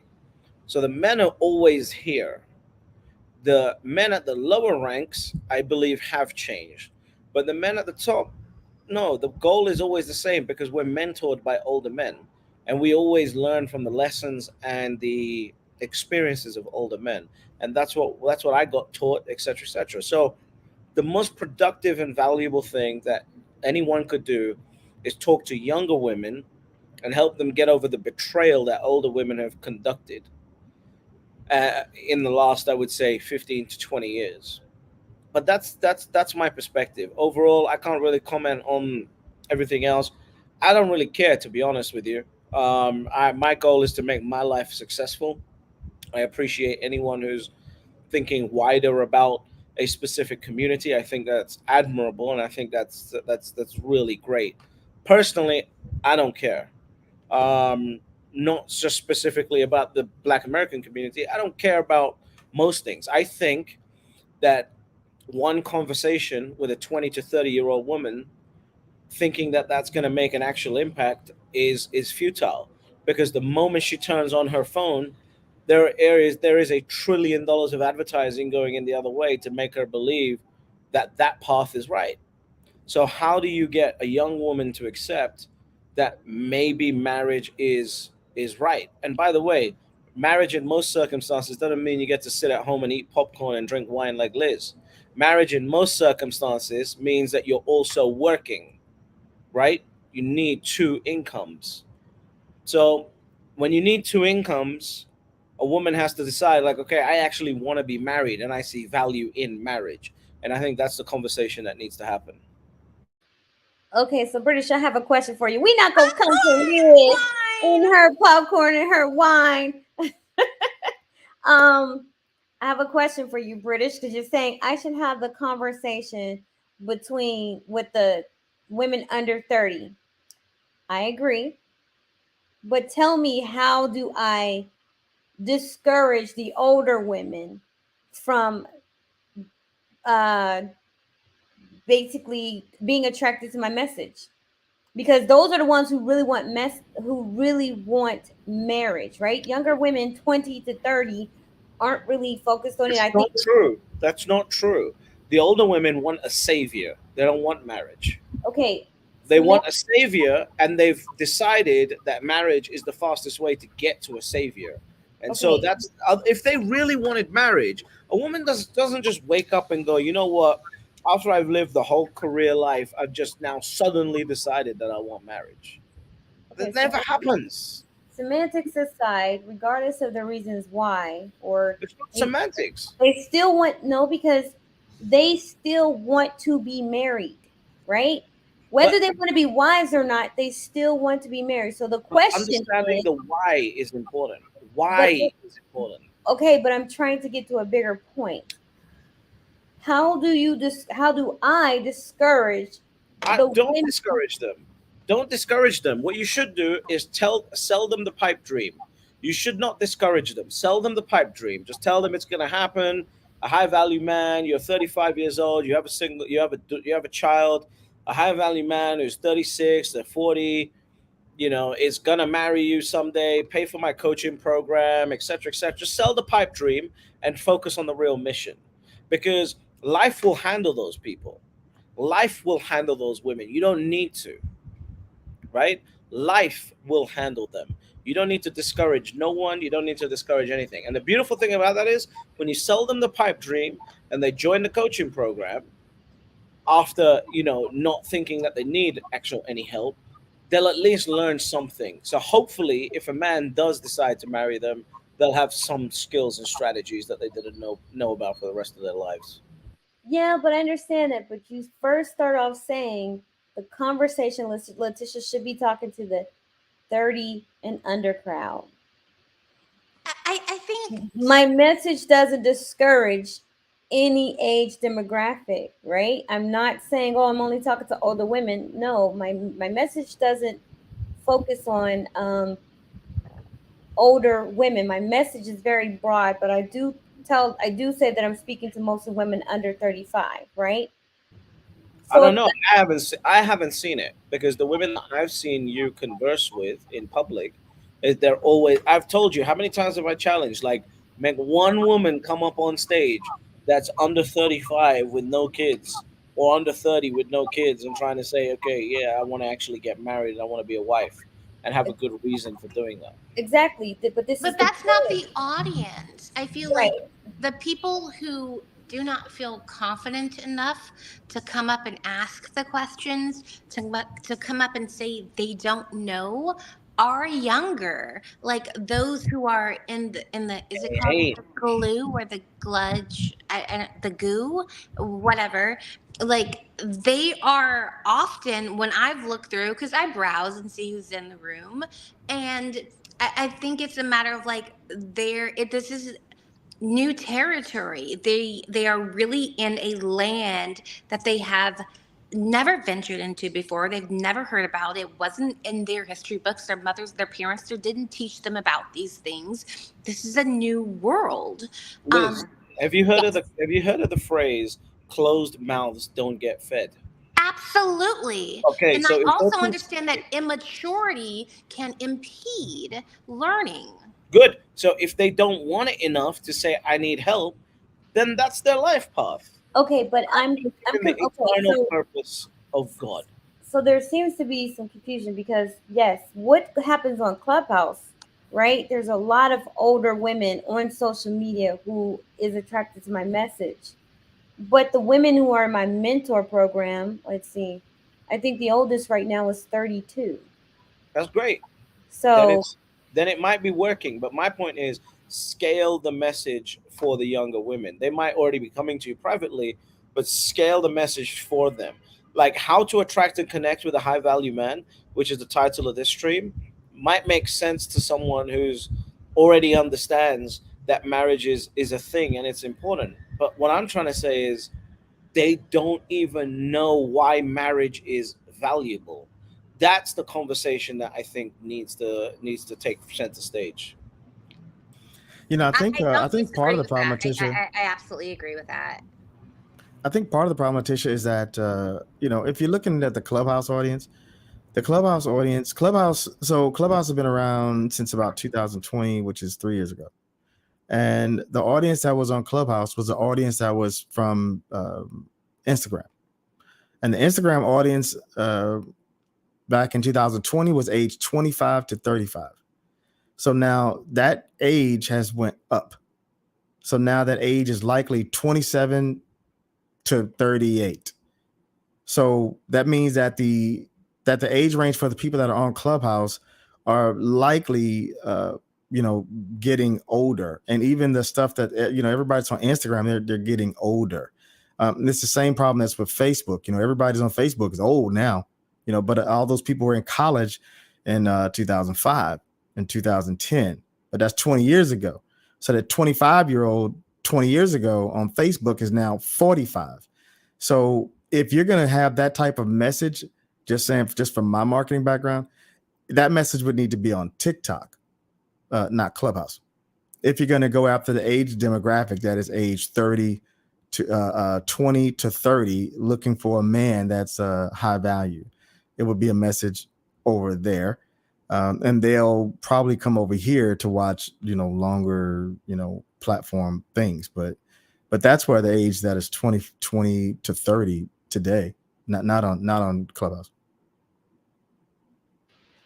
Okay, so I just want to make sure we're clear, right? That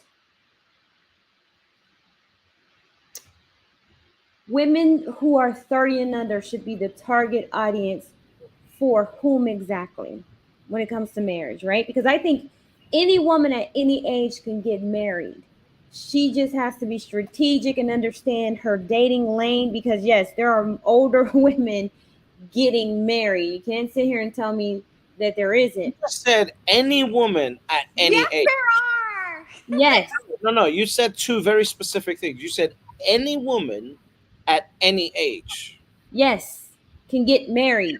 You can say she's got men in her inbox trying to marry her. She just may not do that. No, she's got men in her inbox sending dick pics. That's not marriage. Let's just bring Diamond up. Okay. Diamond says listen to me. I do this for a living. There are women, any woman at any age can get married. Not every man is looking to marry extremely young women, right? She just has to be strategic. Wait, when you say extremely young, what do you mean? Because now you're mischaracterizing what's been said. What do you mean by that? 30 and under. So that's not extremely young. That is extremely young to men who are past 40. So if we're saying women who are, we are saying isn't extremely young to a 40-year-old man. I said past 40. So when I'm saying that, when you're talking about women who are older than 30, I know for a fact that women who are, even if they're over 30, they're still viable candidates for marriage. Now, when you get to the age group demographic and when it comes to certain women and certain criteria, yes, that age group needs to be narrowed down. So when we're saying 30, under 30, who are we saying? Because I think you guys need to be more clear, because this is a channel talking about high value men, right? But for some reason, average men came up in the conversation. Women can marry average men, but who are the 30-year-olds supposed to be getting prepared to be wives for? Because those women want more. Let me make it very clear. 50-year-old men. Go ahead. Let me make it very, very clear. Women of all ages need to understand the importance of marriage at all spectrums. And then once they do that, the ones who are worthy and have the personality traits or have the luck, quite frankly, that a high value man, to find a quote unquote high value man, they will find one. But to try and say, what does this woman specifically need to do at 25 years old to marry a high value man? What that's going to end up doing is she's going to do that stuff for 10 years and turn into a 35-year-old with no options. All right, so I think it's Richa? Sorry if I butcher your name. She says, goodness, in the last year, I know more women 35 to 42 who have gotten married and not any 20-year-olds. So what do you guys say to that? Yeah, well, we don't know how old Richa is and what spectrum of friends she's thinking about. That's why an N of one data point is completely and utterly irrelevant, because the statistics show that marriage rates are going down regardless of what Richa has had in the 5 people she knows. Yeah, that's called in statistics. In statistics, that's called a convenient sample. You just go and get the people that are convenient around you. It's like if I go through the black neighborhood and I say, okay, how many people over here don't eat chicken? I mean, you're probably going to have a high amount of people that say, well, yeah, we do. So then if you use that group of people and say, okay, yeah, every 100% of people eat chicken. No, that's not going to be the case. So you can't use a convenient sample to make your case. So it's skewed metrics. So her name is pronounced Risha. which means if I was to hazard a guess, I would guess that she's Indian, right? And one of the things that I'm Indian too. I'm African Indian. One of the things that we've noticed in my community is that women in the Indian community are also now waiting to a much older age in order to get married, right? And so the overspill that's happening in the other communities is coming to the Indian community now, and it's quite concerning. I've got so many friends, family members, etc., that have just left it too late, and now they're trying to rush into marriage. So if you want to look at it and go, as long as there's a ring on the finger and I have a marriage certificate, that equals success. That's one thing. We can almost get any woman married, right? I agree with Letitia to that point. We can almost get any woman married, but to actually have a good marriage, to actually have a marriage that may last, to actually have a marriage that will give you happiness, that's a whole different conversation. I think that needs to happen at a much younger age. Well, we have Diamond. Diamond, please click the link. Come on up. Diamond says, I'm 26 years old and I want marriage. Yeah, okay. Well, answer the question. Why do you want marriage? And then we'll talk. And before you answer that question, bring your ass up here. That's what you do. Answer the question up here. Oh. And cam up. And cam up. Cam up. Come up here, Diamond. Cam up. I told Letitia that she seems to attract older, uglier women that seem to want. Wait a minute. So wait, hold on. Well, we're gonna see. We're gonna Letitia's see. We're gonna bring room, Diamond on the and stage. So you're not gonna Diamond, call come on the me stage older and or cam up. ugly. Liz, you're married, right?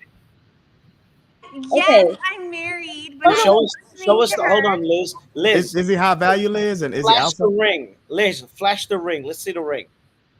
There you Wait, go. Can Put you it closer. see it? Put it closer to the camera. Come on. There you go. Show that man's hard work off. There you go. Now we're That's a talking. beautiful ring, Liz. Liz, Thank you. Liz already won, so anything I say is irrelevant to what Liz is saying. Okay, so but what are you saying about me then? I'm saying, what about you? What do you mean? You said I attract older, ugly women. What does that? No, I mean, you to know the- what? No, Liz. We're gonna put him in a hot seat. What do you mean by that, British? To the conversations that we've been in, and again, I'm only talking about Clubhouse, right? The conversations that we've been in and what I've seen, it seems to be older women or the less attractive scale of women that suddenly realize that they want marriage. Is And it's it like average at best?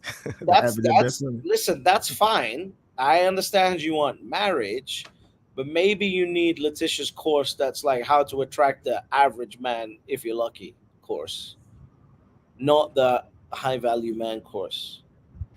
Now, British, just earlier you said that looks wasn't everything because you said you've been in some No, places and it's you've not seen everything. some women who look like,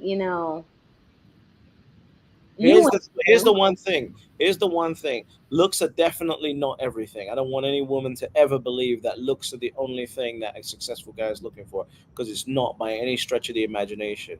However, when you see a woman that is on the left hand side of that scale, in most of those situations, she's been with that man since he was very young and helped him build the life that they have together. His loyalty outweighs her ugliness. Lord Jesus. Y'all are gonna shots are like, oh my gosh, like okay. Right? Like her loyalty, his loyalty is outweighing a lot of things. And that's important because that's what a man is.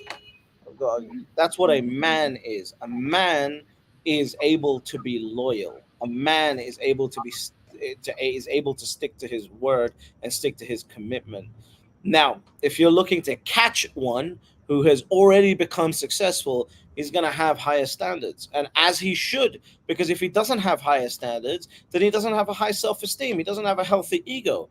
He should have high standards.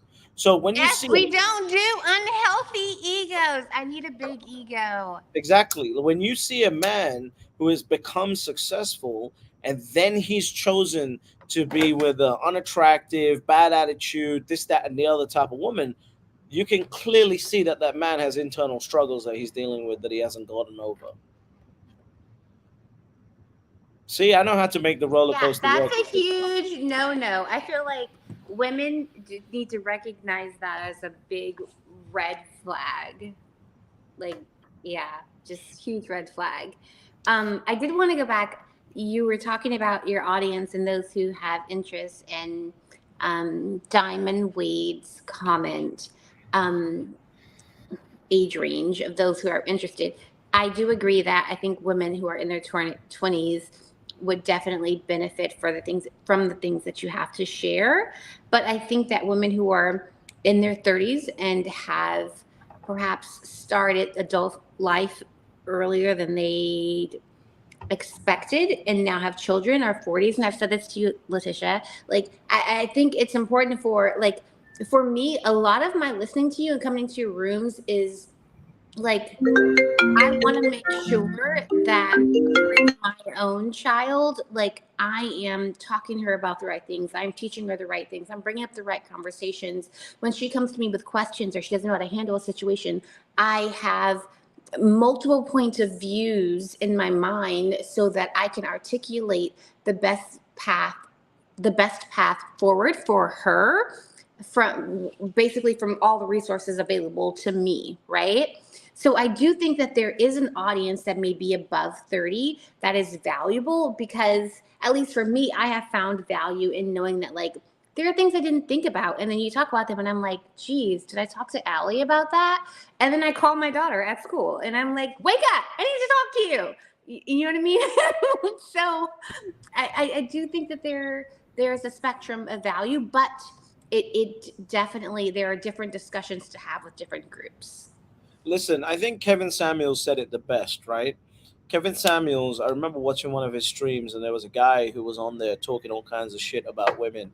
And he turned around and basically honestly told him, he said, my content is for the top 20% of men and for women who want those top 20% of men. It is irrelevant for you. It does not apply to you. Anything I'm saying does not is not relevant to you. And I think that you should have the same message for women.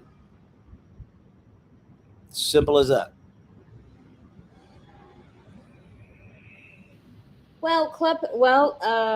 The way that you attract um, the audience you want, sometimes you're going to attract those that you don't want. Absolutely. So Absolutely. the message is the message. Like I am talking to younger women, right? Because I'm talking to specifically women who do not have children. Um, women. So when I say women who don't have, like when I say women with the highest nobility, you're looking at, and you know that 18 to 25 year range, right? That's the highest nobility. Those are the women who are in the best shape of their lives. They're the most fertile, and what else? Do you know And what, and But Letitia? they're the ones who don't want to get married. They're having fun. They're in That, college. but here's They're the experiencing but like what grown up life and great, but independent life is like outside of their parents, right? right, that's, but that's the point I'm trying to make. here is the thing. What they need to understand is when you're done having fun, like there's things that you can do simultaneously, right? You can get a man when you're at your peak and y'all can have fun together. Or you have your fun earlier, but when you attract that man that you know you want to do life with for the rest of your life, then it's time to start settling down. But you need to do that before a certain age. But Because they there don't even are know that they want it, Letitia. That's the point. They don't even know that they want I the man to well, do. okay, so British, here's the thing. I can't force them to want what they don't want. Yes, you can. No, Yes, I you can. can. No, I cannot. Because they have they. That's how society has been built. You telling me that back in the day when grandmas used to tell their daughters like you need to get married and then worry about everything, like Right. it's a Okay. But But here's that's the thing, an British. internal Hold on. home Hold belief. on. That's Hold on. Hold on. upbringing. Here's the thing. I was able to do that with my daughter because I had my daughter since birth. yeah, Constantly having those hold on, constantly having those conversations since she was a little girl, stressing the importance of marriage, right? Stressing the importance of figuring out who you are as a young woman, who you want to be as a woman, what you want out of life. And marriage is a goal, then you need to do X, Y, and Z in order to achieve it. That's why she's engaged, getting married at 22. You're asking me to do this for women, have these like try to force this on women who have been in a society that pushed independence, professions, education, find yourself, have fun, don't get married while you're young. Because I'm constantly having to combat that, even with women, even with men and women who say they promote marriage, right? Constantly having to combat that with these people. And there's more people who are saying that to them than are people who are like me saying, listen, you can find your husband as young as high school. Like nobody wants to hear the thought of, oh my gosh, how could she find her husband in high school? Because you get a boy and you seriously date him and you ride out your high school years, your college years, and when he's done with college, you get married, you start your family. I'm having to try to force women who are 20 to 30 who have been in a society that says you're too young for marriage, do you focus on, make sure if you're going to be anything, be a great mom. I'm having to force these women, force my message onto these women. I don't see it. No one's talking about forcing anyone. What I'm talking about is educating them. These women have not had it. Do you think that if after they not had that education for their entire lives, listening to 10 hours of you talking about why it's important is not going to help them, not going to give them another perspective to think about? That's what's important. Just giving them the drop of an idea to help them go, maybe this is right. Like if, for example, if you did a stream uh at some point called "Why Getting Married is Important for a Young Woman," and had three or four women that were married talking about the importance of marriage, that's extremely valuable for a woman that's been force fed the idea of independence and career, who now gets to at least think about something different.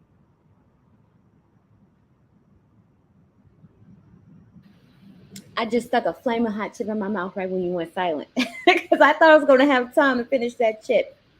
Um, I hear what you're saying, British, and I You agree. wait a second. You weren't eating popcorn, but you're eating chips now. I don't You have were any. supposed to join the popcorn crew. Come on. We don't. We don't. Popcorn and a We, glass of wine, ma'am. we don't have any popcorn here, so I'm getting the next best thing. um, but no, I hear what you're saying, British. Yes, they need to understand the why.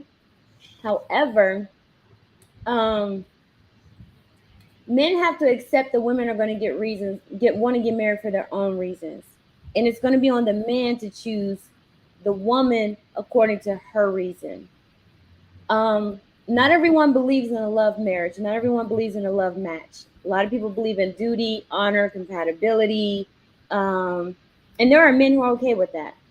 So I'm comfortable with the fact of helping women to understand their reasons why they want to get married and working with them to achieve that goal, because that's the purpose, that's the nature of my business, that's the nature of this channel, especially if she desires to get married to a high value man.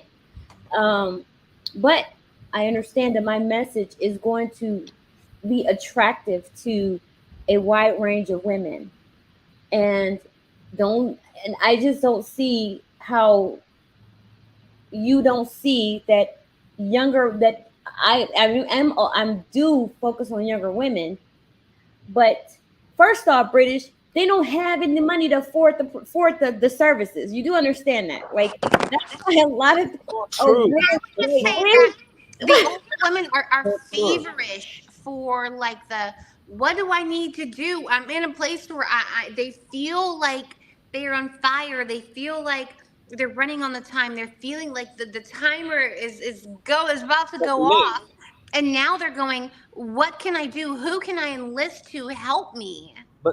Think about this. Everything that you just said that they're feeling makes them instantly unattractive. Just listen to the things that you said about where they're at But in life. but No, isn't wanting to learn attractive? hold on. Just list out those things again. Just Okay, where so they're I at. said they feel feverish, they feel pressured, they have a yearning to learn because they don't know what to do, but they know what they want. To And they're me, and they're being forced because of biology and etc etc etc, right? yes, You I missed out agree. those things the second time. That Agree. instantly makes them unattractive in conversation. I I understand that, but I Ask the think the question. I'm not the only value, one. and I agree with you. I think the value in what Letitia's like shares is telling women that step outside of yourself and take a holistic view at what a man is seeing, what a man what a man seeing Okay, so you, I can what are so they looking for, I and can how do you summarize match that. up? I can summarize that right now. Desperation is unattractive. And unfortunately, and women know this because when a man is desperate, you guys get turned off instantly. Agreed. So imagine that you're a successful guy who's worked, 15 or 20 years to build himself to where he is, who's been through the heartaches, the breakdowns, the mental stress, the turning away friends, the every almost going bankrupt, maybe going bankrupt 2 or 3 times, all that shit. 15 or 20 years of his life.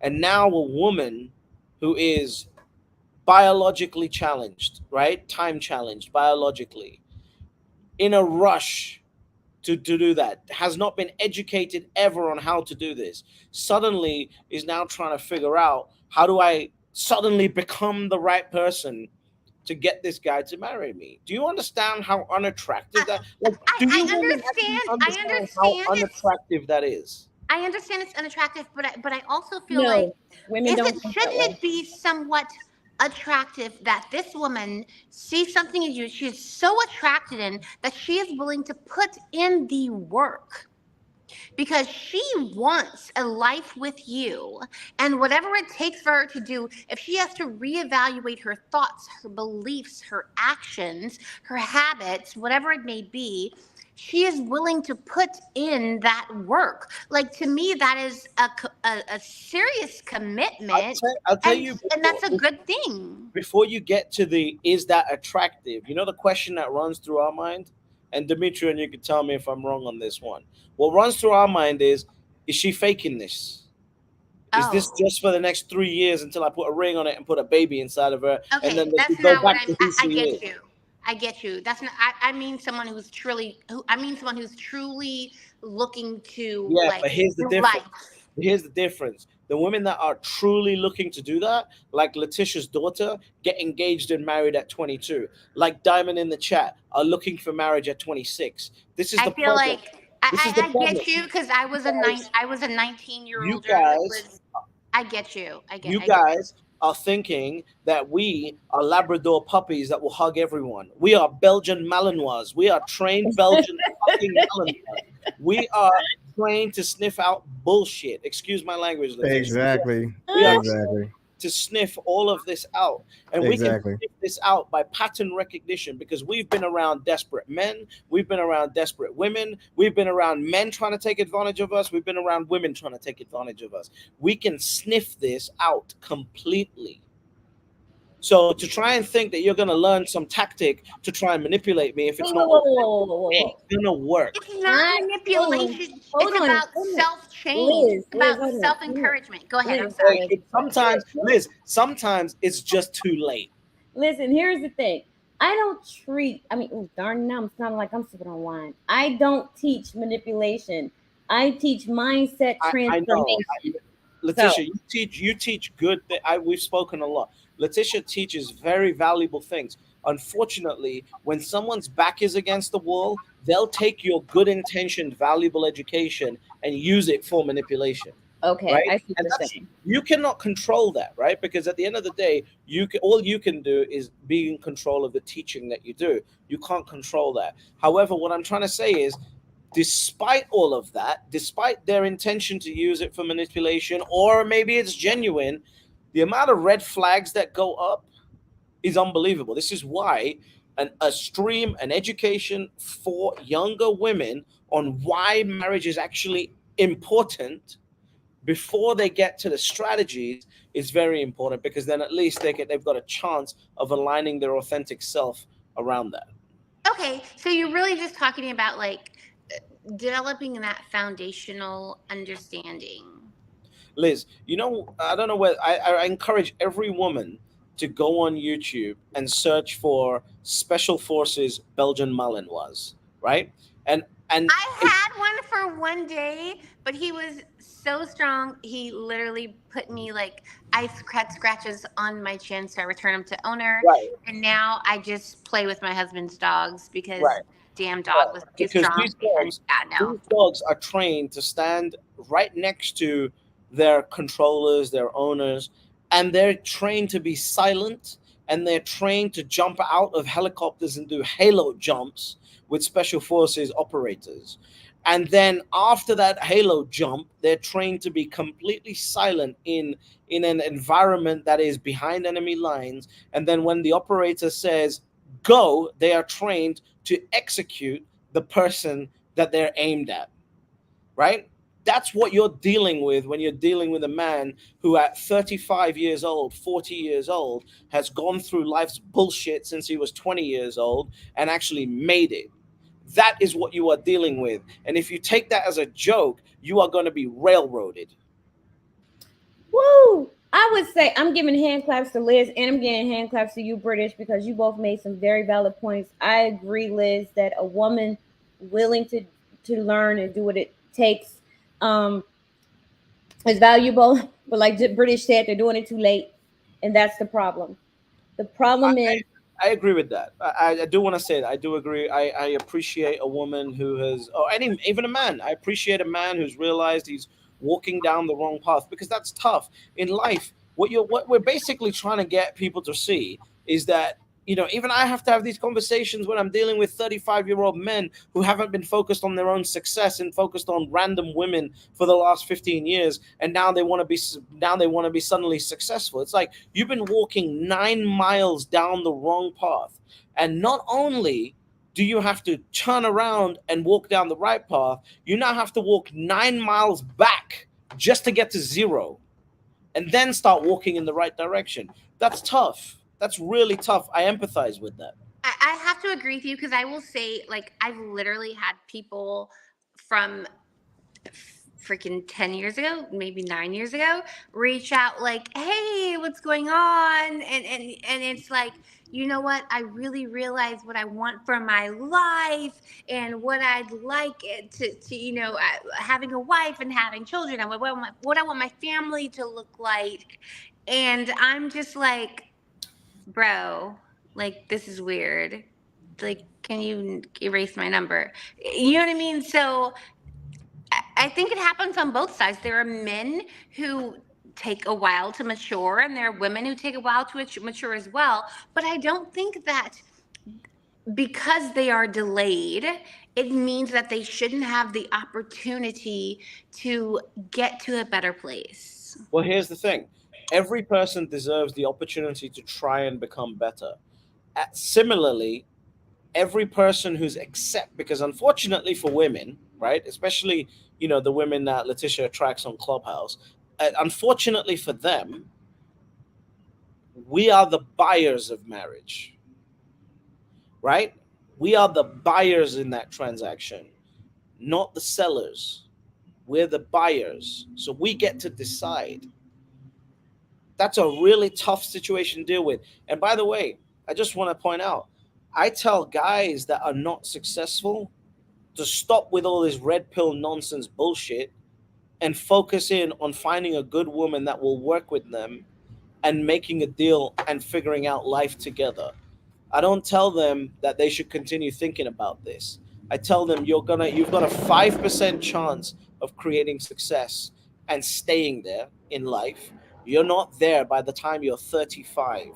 Therefore, I'm not saying it can never happen, but if you want to get married and you want to start having children, you are not going to tell a woman that also has to work because of the economy that we live in, that I want you to take care of the house, I want you to take care of me, I want you to go to the gym, I want you to stay fit, I want you to take care of my parents, take care of your parents, have all the kids I want you to have, and on top of that, I want you to represent me well. I want you to take care of everything that I have to do, and if I tell you to do something, I want you to do it, and I want you, and then on top of that, you got to go to work for the same amount of hours that I have to go to work. And then I want you to give me the control of the money that you earn because I'm the man. No woman is going to accept that. So those guys also need to stop watching red pill videos, and they need to get real with where they are in life. I'm not saying nobody can create success. I'm not ever gonna say I have faith in everyone. However, if you are ready right now, you need to look at the reality of the situation that you're in and act accordingly. No woman is going to accept that from any man. Find a woman that is willing to give you a 50-50 deal and be happy with it. If you haven't made I it by the like time you're that. 35 in that top 20% of the 35-year-old range, find a woman that's going to give you a good 50-50 deal. Find one that will put up with your bullshit and get on with making a family. All right, so basically, because I like to be concise, so I was women. pretty concise. No, no, no, no. I'm saying yes. You were very, very concise, and I agree with that because I've got a lot of clips that's Here's coming my out of family. This There is you my go. family. I've got a This is my lot of family. shorts that are coming out of that British what you just said. So be Say hello, prepared family. for the men to come at you for what you just said. No, that's fine. Listen, at the end of the day, men can. I'm not. He Again, I came will with say his it cat. again. I will say it again. I'm not saying men cannot create success when they're 40 years old. That's not what I'm saying at all. Men can create success at any age, just like a woman can learn how to be a wife at any age. Unfortunately, you have to realize whether you are the buyer or the seller at the end of every transaction. And if you are not in a negotiating power, you should not be negotiating with terrorists. Amen, sir. Wee! I wish I Amen, could get a sir. soundboard. I Demetra, like where's your if there was soundboard? ever a menza that was necessary, this is the time. Liz, Because yes. put the wine down, Liz. Put the it's starting to kick in. It's starting to kick in. I can hear it, Liz. I That's can all right. Liz is keeping it real. There's nothing wrong with that. it is creeping in, Liz. But it's so true because I feel like when you're negotiating, there is no negotiating if there is not a person that has something that you want and that you have something that they want. There is no negotiating if there are not shared needs. You need to make sure that there are shared needs. If there are not shared needs, absolute wants, then there is no negotiation. Like that's basic business, baby. I agree. I definitely agree. This is why I have the conversations that I have because the reality is women in America do not know any of this. And it doesn't matter the type of man for the type of man that she wants to marry. Marriage, wifehood is not discussed in households for the most part. Um, you have Diamond who is saying she wants to be married. She's 26 years old. But I get women like that all the time. But and I was starting to speak, I'm like, British, the fact of the matter is they just don't have the money, right? That's why a lot of these dating Wait, coaches, you mean the women don't have the money? So they they don't have have the to for money. So money? They do. They got enough money to go out and buy bullshit makeup to take pictures with. can I They finish got what I'm they got saying? enough. Thank you. Um, they because they reach out to me all the time, especially the young ones. So this is why a lot of the dating coaches, when you guys, the dating coaches, these femininity coaches, all these coaches on social media, they are talking to a certain group of women over 35. Why? Because those are the women who have the money and the resources to pay for the courses, to pay for the books, to pay for the sessions, right? I love working with younger women, but I'm constantly inundated with, oh, I would like your help. Can I sign up? And then I send them the information and it's, oh, I don't have the finances right now, right? So, and I get what you're saying, British. They have the money for the makeup. I'm gonna be honest with you. When you poor, you don't have a lot of resources. You're going to find a way to make yourself look good, and even if it's not at a very high cost. So, but the fact Just is, say it straight, Letitia. Just tell him we like to look good. We like to feel good. We like to look in the mirror. So yes, I am buying $69 foundation, but I look in the mirror, my skin is flawless. Like, let me They're be. not buying $69 foundation. They're going to Walgreens and getting that CoverGirl stuff. That's why their pictures look so horrible. But hey, I can't I'm talk sorry. about I'm gonna pictures. shut up. I'm gonna shut up. I'm gonna shut up. My bad. I can't talk because I don't take great pictures either. I'm not photogenic, but yes, I can afford to buy this $69, $79. Well, actually, it's $129 foundation, right? But I'm just saying that women 30 and younger, British, they're poor. So how are they going to be able to truly afford it? How about the men with the money? How about y'all, donate some funds to, be benevolent and charity and say, you know what? I'm going to sponsor a young lady to join your mentorship But program. what if it's a group? What if it's you know what? We together, like, God. I'm gonna be quiet for a second. Please go ahead.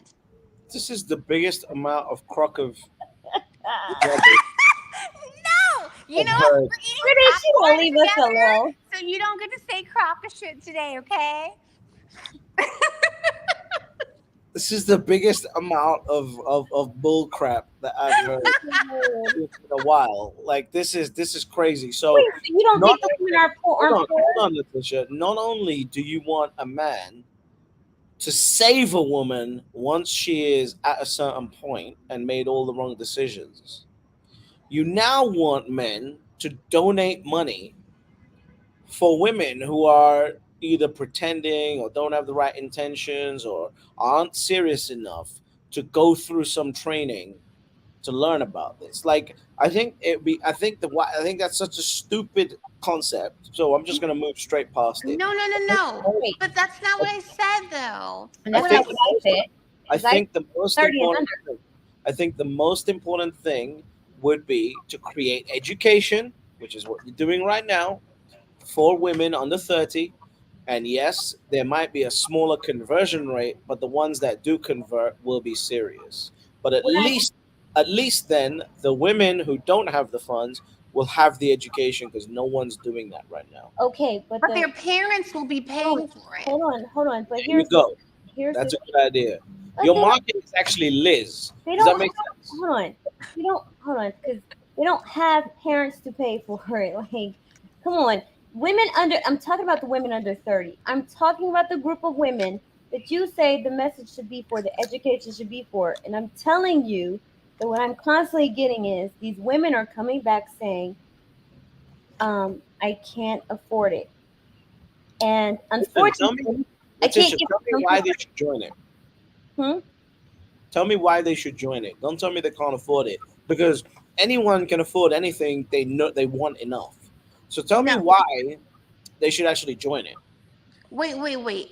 So I know you want to answer British question, but I would say to you, as someone, a lot of my consulting clients are working in public sector, get a peer certification because then you can work as someone who has lived experience and work within multiple communities and get federal dollars as well as county and city dollars. I have no idea why any of that was relevant. So Letitia, go ahead. You want to say why they should?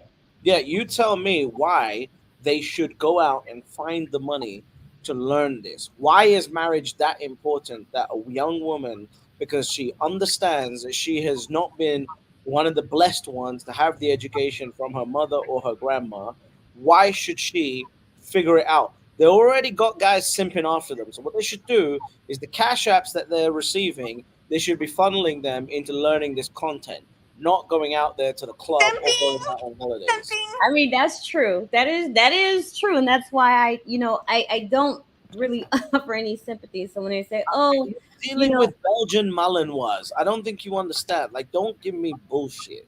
when they say, "Oh, Miss Letitia, I don't have the finances right now," I know what they're doing. They want me to try to offer them a deal, and I'm like, "Nope," because I know that you are getting money from some man somewhere, and you will find the way to pay for it, right? But the reason why they should join the mentorship program is one, I already have proof of concept. not only with myself, I was able to get married, but I worked hand in hand with my daughter to get her to the point where she's engaged and going to be married to the man of her dreams.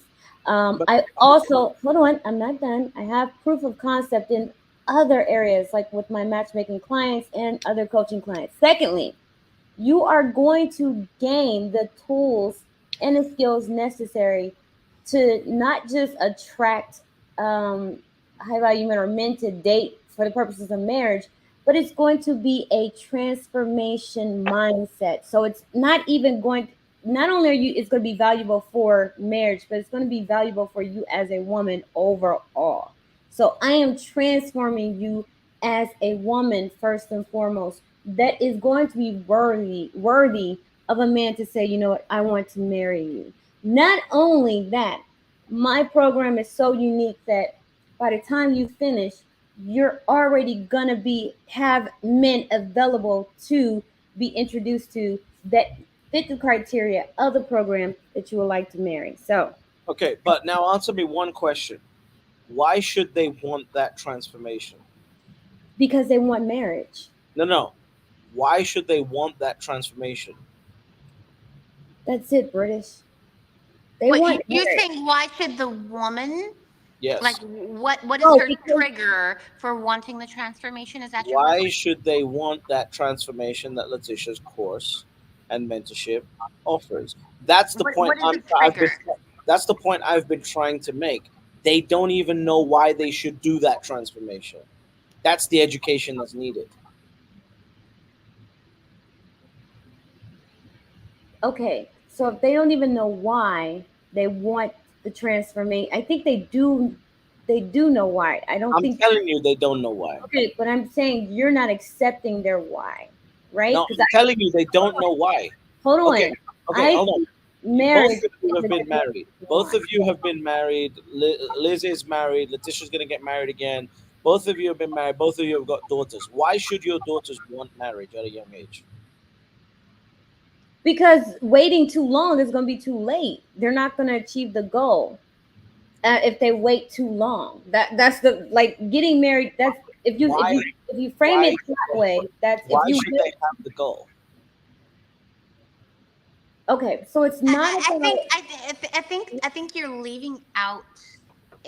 Your question leaves out the belief Liz, or understanding Liz? that Why should your daughter? but that's the only thing she knows is what she's been raised. Why should your Belief is daughter the path want of marriage? life. Why Like there, should your daughter want marriage, Liz? but it's not a hold on, but it's not a question of why you should want it, because I'm not here to push it on um, women to want it, right? It's for women who do want it, but you need to understand the reason why you want it. Every woman is going to have their reasons why. It is not for me to determine whether her why is right or not, because not everybody believes in marriage the same way. It is going to be for her to develop the skills necessary to achieve that goal. And it's going to be for the men to determine if her why is something that's valid for him. Now, I will tell women that some of their whys are unrealistic and not founded in marriage. It has nothing to do with marriage at all. It has everything to do with selfishness, right? I'm not here to help gold diggers. I'm not here to help sugar babies. I'm not here to help finessers. I'm here to help women who truly want to be wives. The reason why it is important for women to focus on marriage earlier, um, in opposition to what is programmed in them, what's socialized in them, is because as you hear the men, they try to walk back from it. But I'm getting to the point where I'm like, women who is over, if you're over 35, it's over. Like, get what you can get and let that be. And if you got kids, focus on raising your daughter to be different and you and go about mating completely different than you are. If you are under 35, if you are especially under 30, now is the time, because marriage rates are declining, and they're declining not because women don't want marriage, because I know, even though they say that, it's a bold-faced lie. They're declining because men are choosing not to ask women to marry them because they don't see the benefit. The quality is not there. While a lot of certain men have quantity of women. They don't have a problem finding women. The quality of women that are on the market is just not there. So while I understand, British, that you're saying the women have to focus on the why, I get that. They do need to understand their why, but not every woman's why is going to be the same. And I'm not here to give them the message. I'm not what's his name in The Matrix, Lauren Fishburne's character. I wish I could do Morpheus. I'm not Morpheus to say red pill, blue pill, and then you have this, and then I'm telling you that you need to. This is why you need to get married. This is why you should get married, and this is and your why should be this. No, the program is for the purpose of helping women to uncover their why and to have a mindset transformation to develop the skills and develop the skills for them to be able to successfully date to attract a man for marriage. Well, again, you're probably right because it's your market. I have no idea about the market, but I've been selling stuff since I was 16 years old. And the one thing that I will tell you is that if you want to limit your client base to people that already know the answer, then they probably already have the strategy. The biggest market when it comes to sales is helping a client understand why they should have something. That's where I think you should focus on, but it's just my opinion.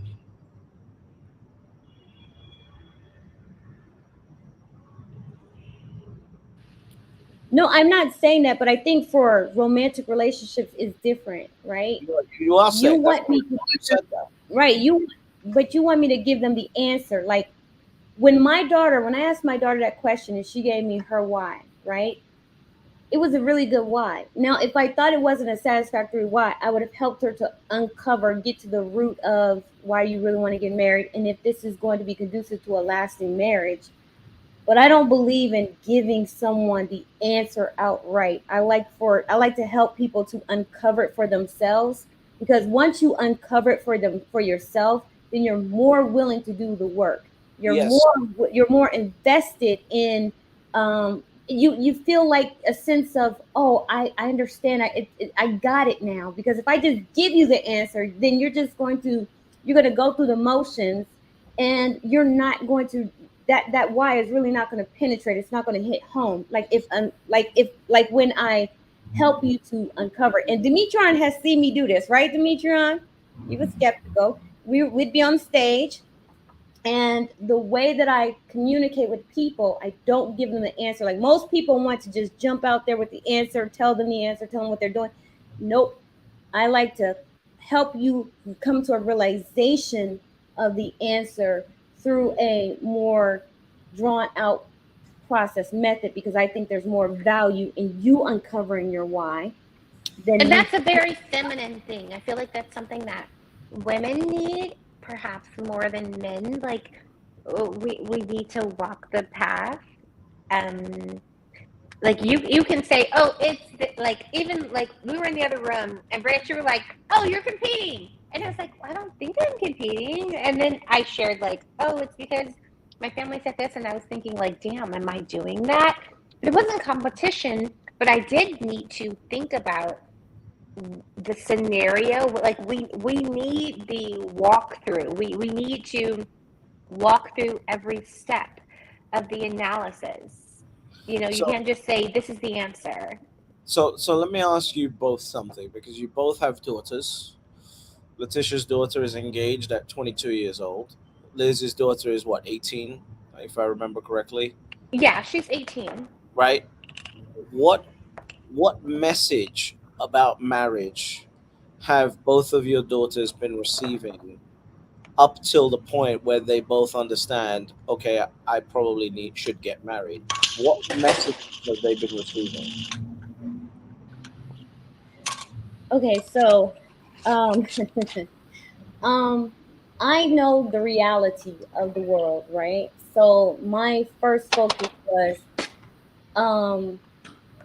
while I am a Christian, it wasn't mostly based on Christian principles, but I also told my daughter, like I raised my daughter just with that light, that if you're going to be with a man, make sure that you are fully attached to him, right?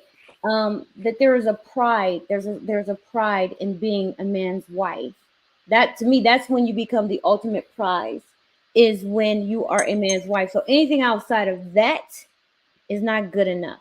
So you need to make sure that you are listening to the things that I'm saying, and I'm going to give you these tools, resources, these skills to help you grow into a woman that a man is going to be worth choosing for to be his wife.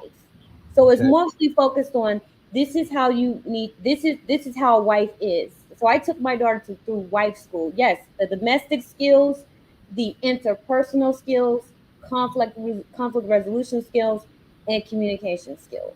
Okay. And Liz, what about you?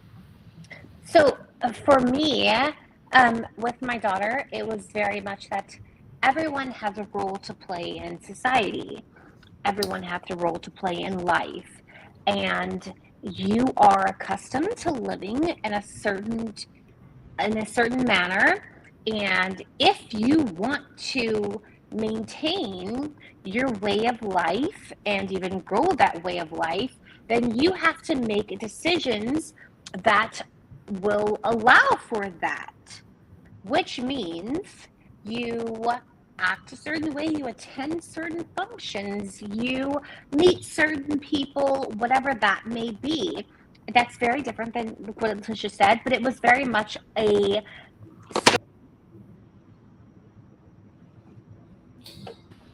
What So the heck? The wine get to her. that's the one. Yeah. So, Yeah. are we seriously? So, Demetria, Yeah. don't you think that what they just covered is valuable for young women to hear if they're already being brainwashed down the path of career and everything else? Yeah, I think the things that they told their daughters, I think that's missing from a lot of women. Um, and you know, I think I think the younger women, they don't know this information. You Thank know, they're not hearing it, so Yes. they're really not prepped. So if they were hearing this information from age 18 to whatever, 18 to 30, then by the time they're 30, they would be ready. And this is Um, why I'm saying mhm. that Letitia should focus on sharing this, what she just shared, what Liz just shared. That is what, because even if a woman is being brainwashed by her university, she should have the opportunity to hear this side of it from women that have done it. Right, but British. That I is don't. true. What he's saying, Letitia? Let me explain it. But because I see what you're saying, Letitia. What you're saying is based on your, based on the market. But what he's saying is based on a future market, because there's the current market of the people that are in market for your services today. And those people tend to be older because the younger people never had any training up to this day. So now we're at the 32, 33-year-old women that are not ready to get married. And when a man says, hey, I want to marry you, then she's not sure she wants to do that, because she's protecting and providing for herself, and she thinks that that's enough. And those women, those women at 32, in about 2 years, they're going to be desperate and wanting marriage, but then they would have hit the wall. And you end up like Khalees, who's trying to marry Bill, what's his name from Bill Murray. And how Bill is Murray. that? Yeah, Bill 72 Murray. years That old. is not hitting a wall, sir. Bill Murray at 70. Bill Murray's 72. Well, she's She's hitting the That wall. is forty. Bill not Murray's not. Bill wall. Bill Bill Murray just Murray upgraded. Khalees, that's no. upgraded. Khalif upgraded I from mean, hold on. every Khalees day, is all day. wait. Khalees is 42. She is the ex-wife of Nas. Yeah, we know that. So what I'm saying is that Khalees hit the wall. She's dating 72 years old. Well, That's that's that's hitting the wall. 40 See, something year old let, woman's market. Yeah. let me right. That's what I'm saying. So what I'm saying is that Khalees can't date a 42-year-old anymore, because the 42-year-old is not going to want Khalees. So she has to date 72. That's the same thing I was saying a minute ago. In 30 years, I can still date a 40-year-old. That's my whole point. Mm-hmm. In 30 years, I can get a 40-year-old. I can get a 35-year-old 30 years from now. So it means I can wait until their stock goes down and not even buy them, and I can still date their daughter because in 30 years, you know, Stop saying date their daughters. My baby's 18. I'm not ready. I know it's triggering. It is, but it's the truth because you know how many daughters I've seen. I mean, I'm 50. I was 35 dating women that were 25, and then when I was 40, I was still dating women that were 25, 30. So and those women today, now they've all hit the wall. They've hit the wall and they're still not married. Now they got 2, 3 kids and they all in my Instagram inbox. So I'm just saying, you know, things have gotten better for me, but it's gotten worse for them. My options have opened up, their options have gotten smaller. So as I wait, my options get better, not worse. They get better because they get wider because more of you guys get desperate and it means I can get what I want. So that's why for us, sex is not even a thought. Like we can get that. I mean, I can get on my phone right now. Right now. Right now. I can get on my phone right now and I can have somebody in this room before the live is finished. And have her hugging on my neck just to show you that I can have somebody in this room before the live is finished. And I haven't had to talk to her for months. I haven't had to talk to her for years. I can just say, hey, baby, what's up? Oh, nothing. What's up with you? Okay. You bringing your ass over here. That's what's up. But here's my thing about that. You're talking about 20 versus... Liz, hold on. I get what you both are saying, but I think I know what British is saying. British wants me to have these conversations publicly. And I don't. I have these conversations in my strategy sessions and in my mentorship group. If women really want the meat and potatoes, you're going to have to pay for that information. Yeah, but they don't even know why they should have it. That's my point. Letitia, he's saying that they don't. These women at what it goes back to what I was just saying. Although it may not seem like it's going back to what I was just saying, it does. It's about the market. The market is that the people that are age 20, they're gonna be age 35 in the future. If you wait until they're age 35, they will have hit the wall. They're gonna be out of market because guys like us are not gonna want them. So so if you were to go back and start marketing after younger people and getting them along with some of the older people and meeting each one of them from a different perspective of their needs. So basically, and this is just marketing, you know, the needs of an older woman is different than the needs of a younger woman. So the 35-year-old woman is 35 to 45.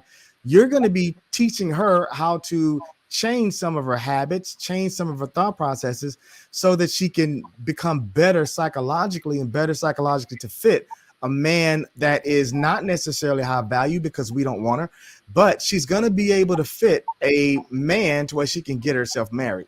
Then what British is talking about is saying, okay, but there's also the women that want to marry high value men that are potentially in market to do that.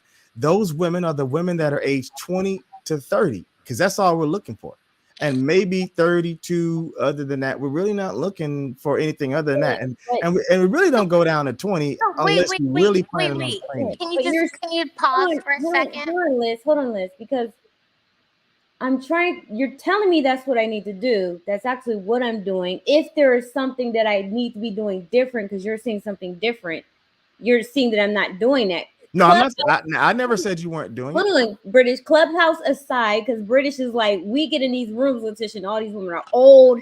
They have, if they're young, if they're in the age demographic, they have kids. Don't be calling me old, British. No, Liz, you are married, or they're desperate, right? So we don't want those women. So outside of Liz that, is just buzzing over there. That's right. all. Yeah. Outside of that, then exactly, because I'm not abreast of marketing. Like outside of listen, British and Demetron, you two are pivotal as to why I'm on YouTube, back on YouTube, and I have been going hard for YouTube. So everybody give a clap for British and Demetrion because they. Wait, I have to turn my mic on because there's no emoji. Yes, they're the reason why I am back on YouTube, and it's put a fire under me. Man, you've been doing it too, man. I got to give it to you, man. I mean, your channel. I mean, you grew your channel in like 2 weeks, like for real.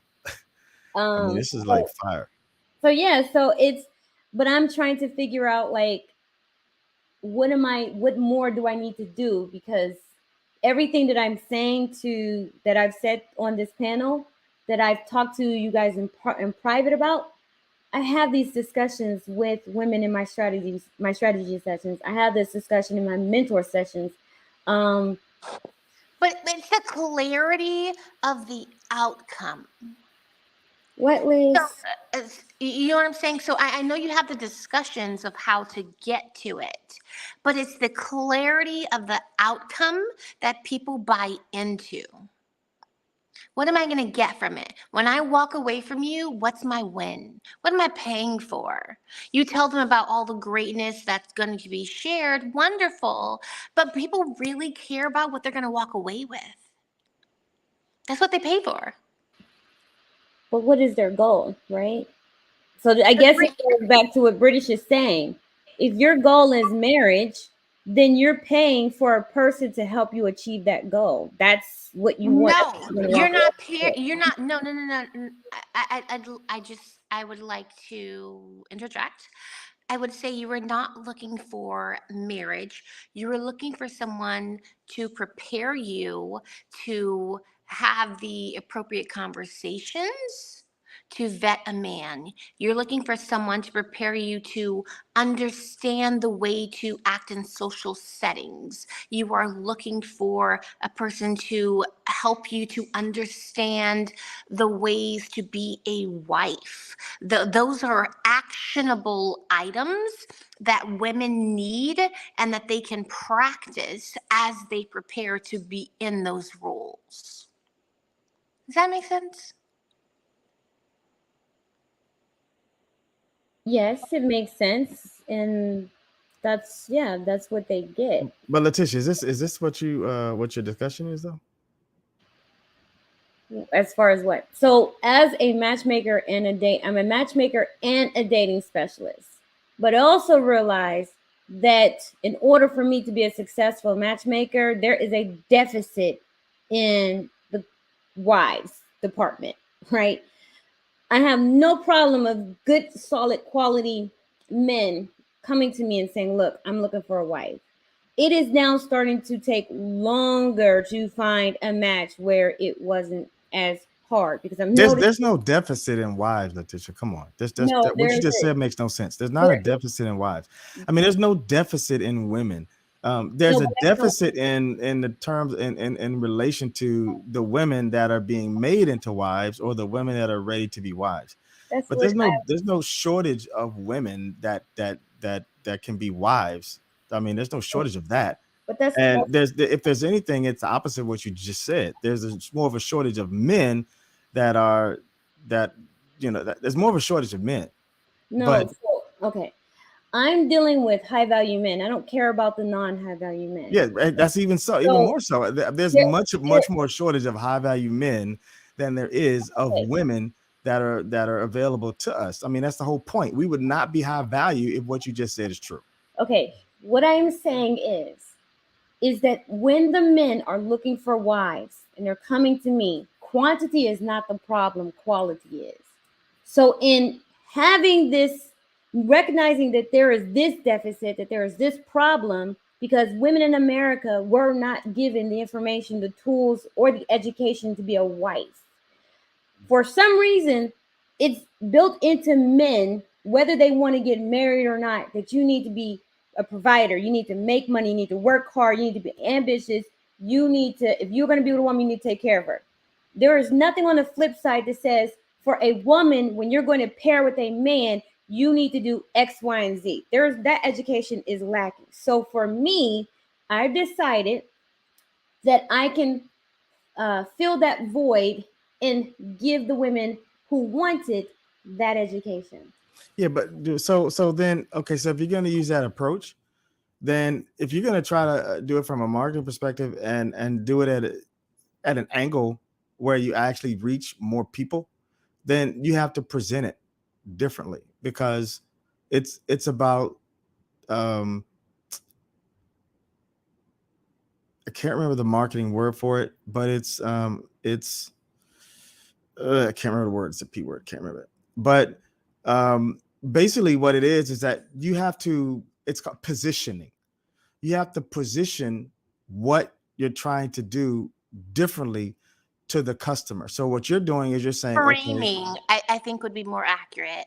It's excuse important me? to frame. No, Frame. positioning is the word. I think you need to use Google because I definitely know what I'm No, talking no, no. about. I know what positioning in, but I'm I saying got you, but the other I'm not words talking he's about using. framing. I'm talking about positioning. I'm only talking Okay. about positioning.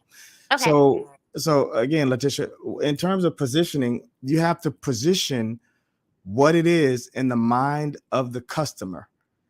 And what that means is you're gonna be changing how the customer perceives what you're giving them. You're not changing what you're doing. You're going to do the same thing, but you're going to have it change. You're going to change how they perceive what you're giving them. Because right now you're saying to them, oh, you guys need to get married and I'm going to show you how to do that.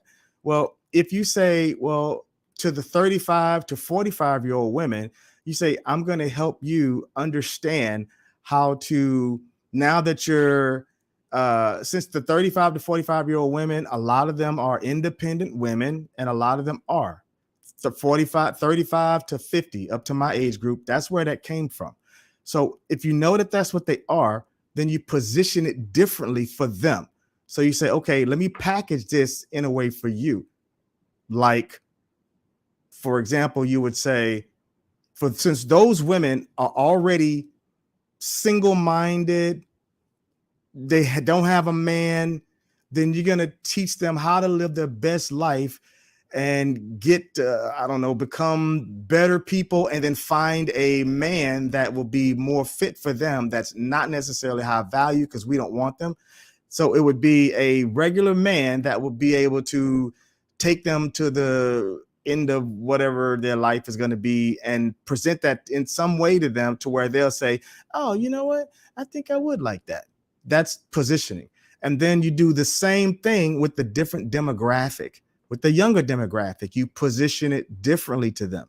So you're doing the same thing for them, but you're going to position it as, oh, you guys want high value men, you guys want the rich guy, or you guys want this or that. Then you show them boats and yachts and show them British on a boat or a yacht or whatever. And that's Smoking his positioning it cigar. in their mind. Yeah.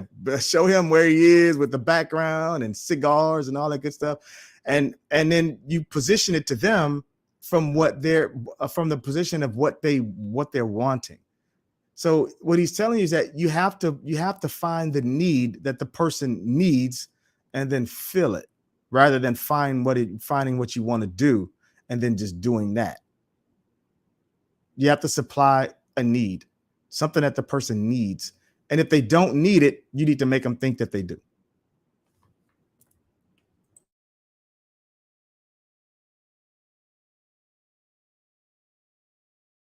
All So that was for free. I would all probably that normally was charge for free. $1,000 for that. Appreciate you with all your freeness. Yes, yes, yes, yes. This is their hands bowing. So I would say, so I work in M&A, like I do a lot of work in there, and what I find very often is that, and the reason why I brought up framing was that I may be spreading the same message, but depending on who I talk to, I frame it so that it is most attractive to them, which means my message is not the same across the board. When I stand in front of 300 people at one company or whatever at another company, or recording a video that's going to be public, my message is always different. My tone is different. My smile is different. All of the things are different because I am framing it specifically for that audience, because their interest, their points of insecurity, the elements that may be attractive to them or that may add value for them are always different. So in my practice, in my business, I have to practice framing each of my interactions very specifically to that audience. I don't know if that's something that's available to you or that even makes sense at this point in your business, but I think it's relevant to consider, what are What are the group that you're speaking to? What are their current issues, right? Where are they trying to get to? What are their goals, and what can you offer them that they cannot get without you? Yeah, and for clarity, so framing is where you have an audience and you're trying to frame a message or information for a particular audience. But when you're marketing, and framing is relevant in terms of any audience. So you're absolutely right. Any audience. So if you're public speaking, it would be in relation to any audience. Positioning is strictly in relation to marketing and how you position. It's similar to framing, but it's how you change the perception of how somebody receives the information rather than changing how you present the information. Framing is how you present, and positioning is about the other person's perception. You're trying to change their perception. Agreed, 100%.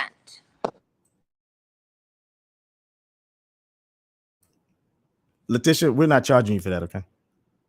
No, ma'am, I will not. Send her a bill. I will not be sending you an invoice. Y'all lost me. I finished all my invoicing last night. At like Letitia was asleep anyway, okay? No, y'all lost me with all of that because I'm like, hey, when I said positioning, if I didn't say doggy style behind it, Letitia was asleep. Wait a minute. Don't you ever, ma'am. No. Here's the thing. I'm like, y'all are, I don't know, like maybe I should invite y'all to a master class of mine for a strategy session or something. Look, so where are you? We'll just fly to you and have dinner and talk. How about that? No, so the thing is that the only thing that I was curious about is what does it look like to target an audience of 30 and under? That's it. Like, I get what they need. I think that's why they listen to me. That's why I have so many followers, is because they understand that I understand their needs. Okay, so first thing comes to mind to me is you have sorority and you have fraternity hookups, right? So maybe that's a start. Especially if you're targeting Black communities, like you got to know somebody who's Delta. You have to know somebody who's AKA Sigma, whatever, like Theta, whatever. Like, get in there. Like, that's a start. Those women are coming out of college, they're graduating, and they care about their social status. They clearly want something growing up. They want to make sure that they're marrying well. Their parents care because they're paying the dues. Trust me, I know I'm paying them. You know what I mean? Like, maybe that's a start. That's my first thought. That's the first thing came to my mind is if you're looking at 20 and up, you're starting at people in college. And where do you hit people who are in college who care about their stance in society? Sororities and fraternities. Wow, that's smart. That's a good idea. British, why are you yawning? You tired, British? Don't be yawning when I'm speaking, sir. This is turned into this is turned into a marketing rebranding conversation. I think we have two marketing specialists on the app on the stage, and they just got excited. I know Demetron gets excited when these conversations happen. No, I don't. I'm just telling you what it is. I don't get excited for this. This is like. I'm like. I mean, that's like telling a chef that he's excited to eat some cookies. I mean, to me, this is like nothing. I'm just kind of giving you some dialogue because they were giving information on this, and I'm just adding to it. But I mean, I really don't have anything to offer in terms of like, I think I'm not a marketing and advertising person, but I mean, I have a multi-million-dollar business. We've all experienced it, right? Like we've all been through when it was gone very well or very bad. I think we've all had that experience. I think the only point that I'm trying to make is that Letitia assumes that there are a lot of women out there who understand why they should be married. And all I'm trying to say is that there isn't. They don't understand because they've never had the conversations about why marriage is important, because their mums and dads have told them that securing their independence is important. And I think that having it might sound strange to both of you because you've taken your daughters down a particular path, but I can certainly tell you that there are many young women out there whose parents have told them to focus on their studies and their independence and their careers because that they shouldn't rely on a man and all this other stuff. And I think helping women understand, or at least having that opposite conversation, is important. And saying that it's behind a paywall, I don't, at that point, we're discussing marketing at that point, and I think that's the wrong way to market it. But that's, again, my personal experience, my personal opinion, and I'm not in the industry of, you know, trying to help people figure out how they need to get their life together. Um, my goal in my personal business is helping people realize, men and women, why uh, they need to be in the right investment so that they have the opportunity to negotiate with life years down the line. That's what my purpose is. And again, it all starts with the why. The why is very important. So yeah, that's all I have to say at this point. My beliefs are very simple anyway. When it comes to high value men, the percentage is getting smaller and smaller, and there's not enough. There's not, like you said, like Demetrius said, there's not enough women to fill the gap. So rather, there's not enough men to fill the gap of women that want them. So you don't have to worry about the men. We're good. It's all going to take care of itself. And most importantly, life will give you in a complete opposite vibration to every choice that you make. So keep making the choices, and you should dictate the quality of the choices by the quality of the results that you get. But I think that I'm done for tonight. So it's been a pleasure being on here, Letitia. Pleasure sharing time with you, Liz. Yes, and after my second glass, I think I should probably stop. I don't drink alcohol, so I don't know anymore. So I don't know what that feels like anymore. Well, it's okay. My popcorn bowl is almost empty. There you go. All right, so I'm going to give some lasting thoughts.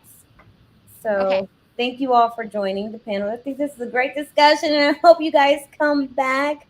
I think I'm going to do this again next week, but I'm going to do it on a Sunday and do it earlier because Okay. You doing are a supported like 120%. Thank you, Liz. Um, You're one of my biggest supporters. I appreciate it. yes, I am here for you all the way. And my cousin, like, she thought she was like things are going well, but I'm sad. Wait, Liz, what happened? I was getting a report. Ah, she dropped off before I could get the report. So ladies, I know that hearing some of these hard discussions, hearing some of these conversations can be very, very hard. It can be disheartening. Um, but I would not I would be doing women a disservice if I did not allow women to really truly hear and hear what men are saying, how men truly feel. Because I think that's what was lacking. That's what was missing. For decades, like that was not part of the conversation. Like for decades, men kept their mouths closed about how they really felt about women. And because we're women, we don't think like them. Our brains are not like theirs. For some reason, they thought we would automatically get it. But for us, a man who pays us attention, who takes us out, who buys us gifts, who has sex with us, likes us. Because for us, we wouldn't be doing all of these things if we didn't like the guy and didn't want a relationship. Um, but men can do all of that and not want a relationship and not want marriage. But for a woman, if she's having sex with a man, she's spending time with a man, unless she's a prostitute or a escort or something, or something, she's a sex worker. She does that because she wants to be in a relationship. So we women automatically assume that men want that, and men who are moving like that want the same thing. So I'm here to tell you the truth. I'm essentially going to be a truth bringer, that just because a man sleeps with you, just because he buys you gifts and all of that jazz, means absolutely nothing. So you need to start there. You need to accept that just because a man is smiling your face, that he wants to be in a relationship with you, wants commitment with you. That's not true. You need to learn how to properly vet. You need to learn how to have distinction, and you need to learn how to have discernment so that you're not just giving yourself away to any man. For the women who want high value men, they like women who are exclusive, women with the highest value. Women with the highest value on the mating dating market are women who are exclusive and not every man has access to her. You also need to understand that waiting too long to get married, regardless of what people are saying, you're too young, you need to settle down. You don't need to settle down. And you have bitter people who chose wrong, and they were stuck in these bitter marriages because they were too young and they didn't have the proper tools and education on how to be a wife. They didn't have someone to show them how to choose properly. Like, those times are no longer. Now there's so much information out here. There's no reason why you should be stuck with a bad partner. You just go on YouTube, how to vet, red flags, green flags, all this other stuff, boundaries, all this other stuff. There's no way you should be stuck. Getting therapy is one of the things that you can do for yourself to help you not choose a poor partner. So there's too much information out here. There's too many resources out here, but it starts with you. So yes, marriage is essential the younger you are, because that's what men want. There's a study out. They have done studies out here on this, that men, when they choose a wife, they're looking for specific criteria. That's across the board. That comes down to a woman who does not have children with other men. So ladies, stop allowing these no good men who aren't choosing to make you a wife impregnate you. If you don't have any kids, a man who is not trying to marry you should not have access to your vagina, let alone your womb. They want a woman who has a low BMI, meaning you are physically fit, you are in shape, you are a healthy weight. There is no way that you should be under 40 and don't have any kids and you are out of shape, you are unhealthy, you are overweight, you are obese. They want women who are attractive, and they are looking for women who are proportionate in their body. So basically, you look good in your clothes and you look good out of your clothes. That's what they want, right? While there's a lot of focus on what women need to understand their why, okay, that's fine. We can have that conversation. But you need to understand that you need to be able to have this conversation with a person who can help you dissect your why, because that why is fundamental and it's huge, because it will help you weed out a lot of the men who are not right for you. It will help you to set boundaries.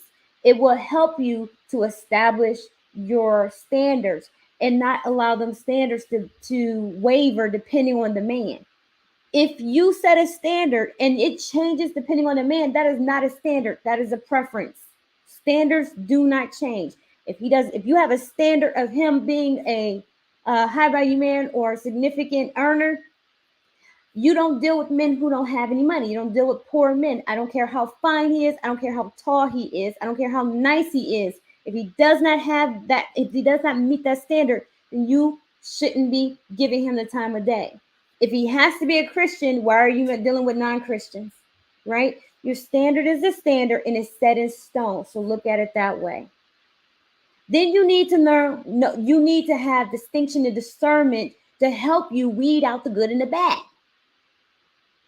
Then you need the skills to help you vet, to figure out, okay, I got a high earning man, I got a high value man. Are we compatible? Are we suitable? Because just because he's high value, just because he's high earning, doesn't automatically make him suitable nor compatible for you, or you may not be suitable and compatible for him. The key is to not waste your time with the wrong man. And too many women do that. You stay on the market too long. You say you want marriage, but you stay on the market too long, wasting your time with the wrong man. Why? Because the sex appeal is so high. He's so good looking. He's everything you want based on what? He's not giving you anything. So what is he the best man ever? Because what?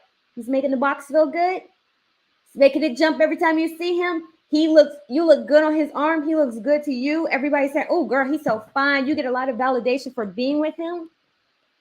But he's not going to help you achieve that goal of marriage. So if you need that help, it's available to you. If you want the education, you want the training, it's available to you. But you have to want it. I can't make you want it. I can't want it more for you than you want it for yourself. You have to want it. And you have to be willing to do what it takes to achieve it. The mating market is getting more and more dire. Like you heard one of the men say that the pool of high value men is getting smaller and smaller. And as that pool gets smaller, there's going to be more women who are going to be willing to compete. You need to make sure that you're at the front of the line, at the front of the class, whatever you want to call it. If you have not been raised to be a wife all of your life, you have not got the education, you have not got the training, now is the time, because without it, I'm here to tell you, you are not going to succeed.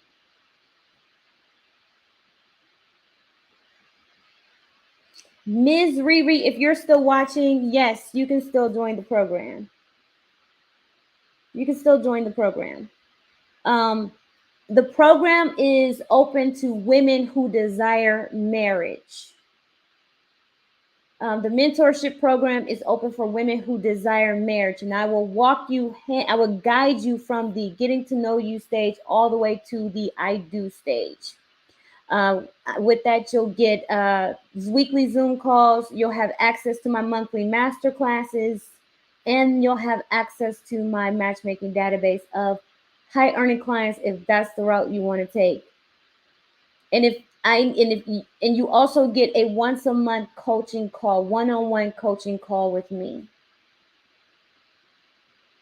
So if that's something that you sound like it sounds like it's something for you that you want to do, then go over to the website www.twoheartsexclusive.com and click on subscribe to the Getting to I Do mentorship program. If you want it bad enough, it's an investment.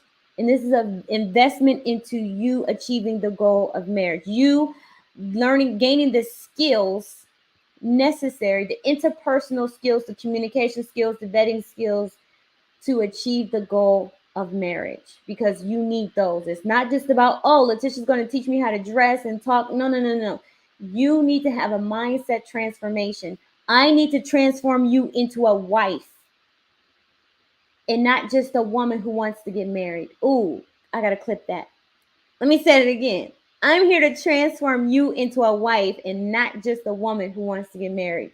And with that being said, I'm going to leave y'all with that. Make sure you like, share, and subscribe this channel if you haven't already. And leave a comment. Love to get your comments. And I respond back to comments. So thank you all for watching. And until next time, later.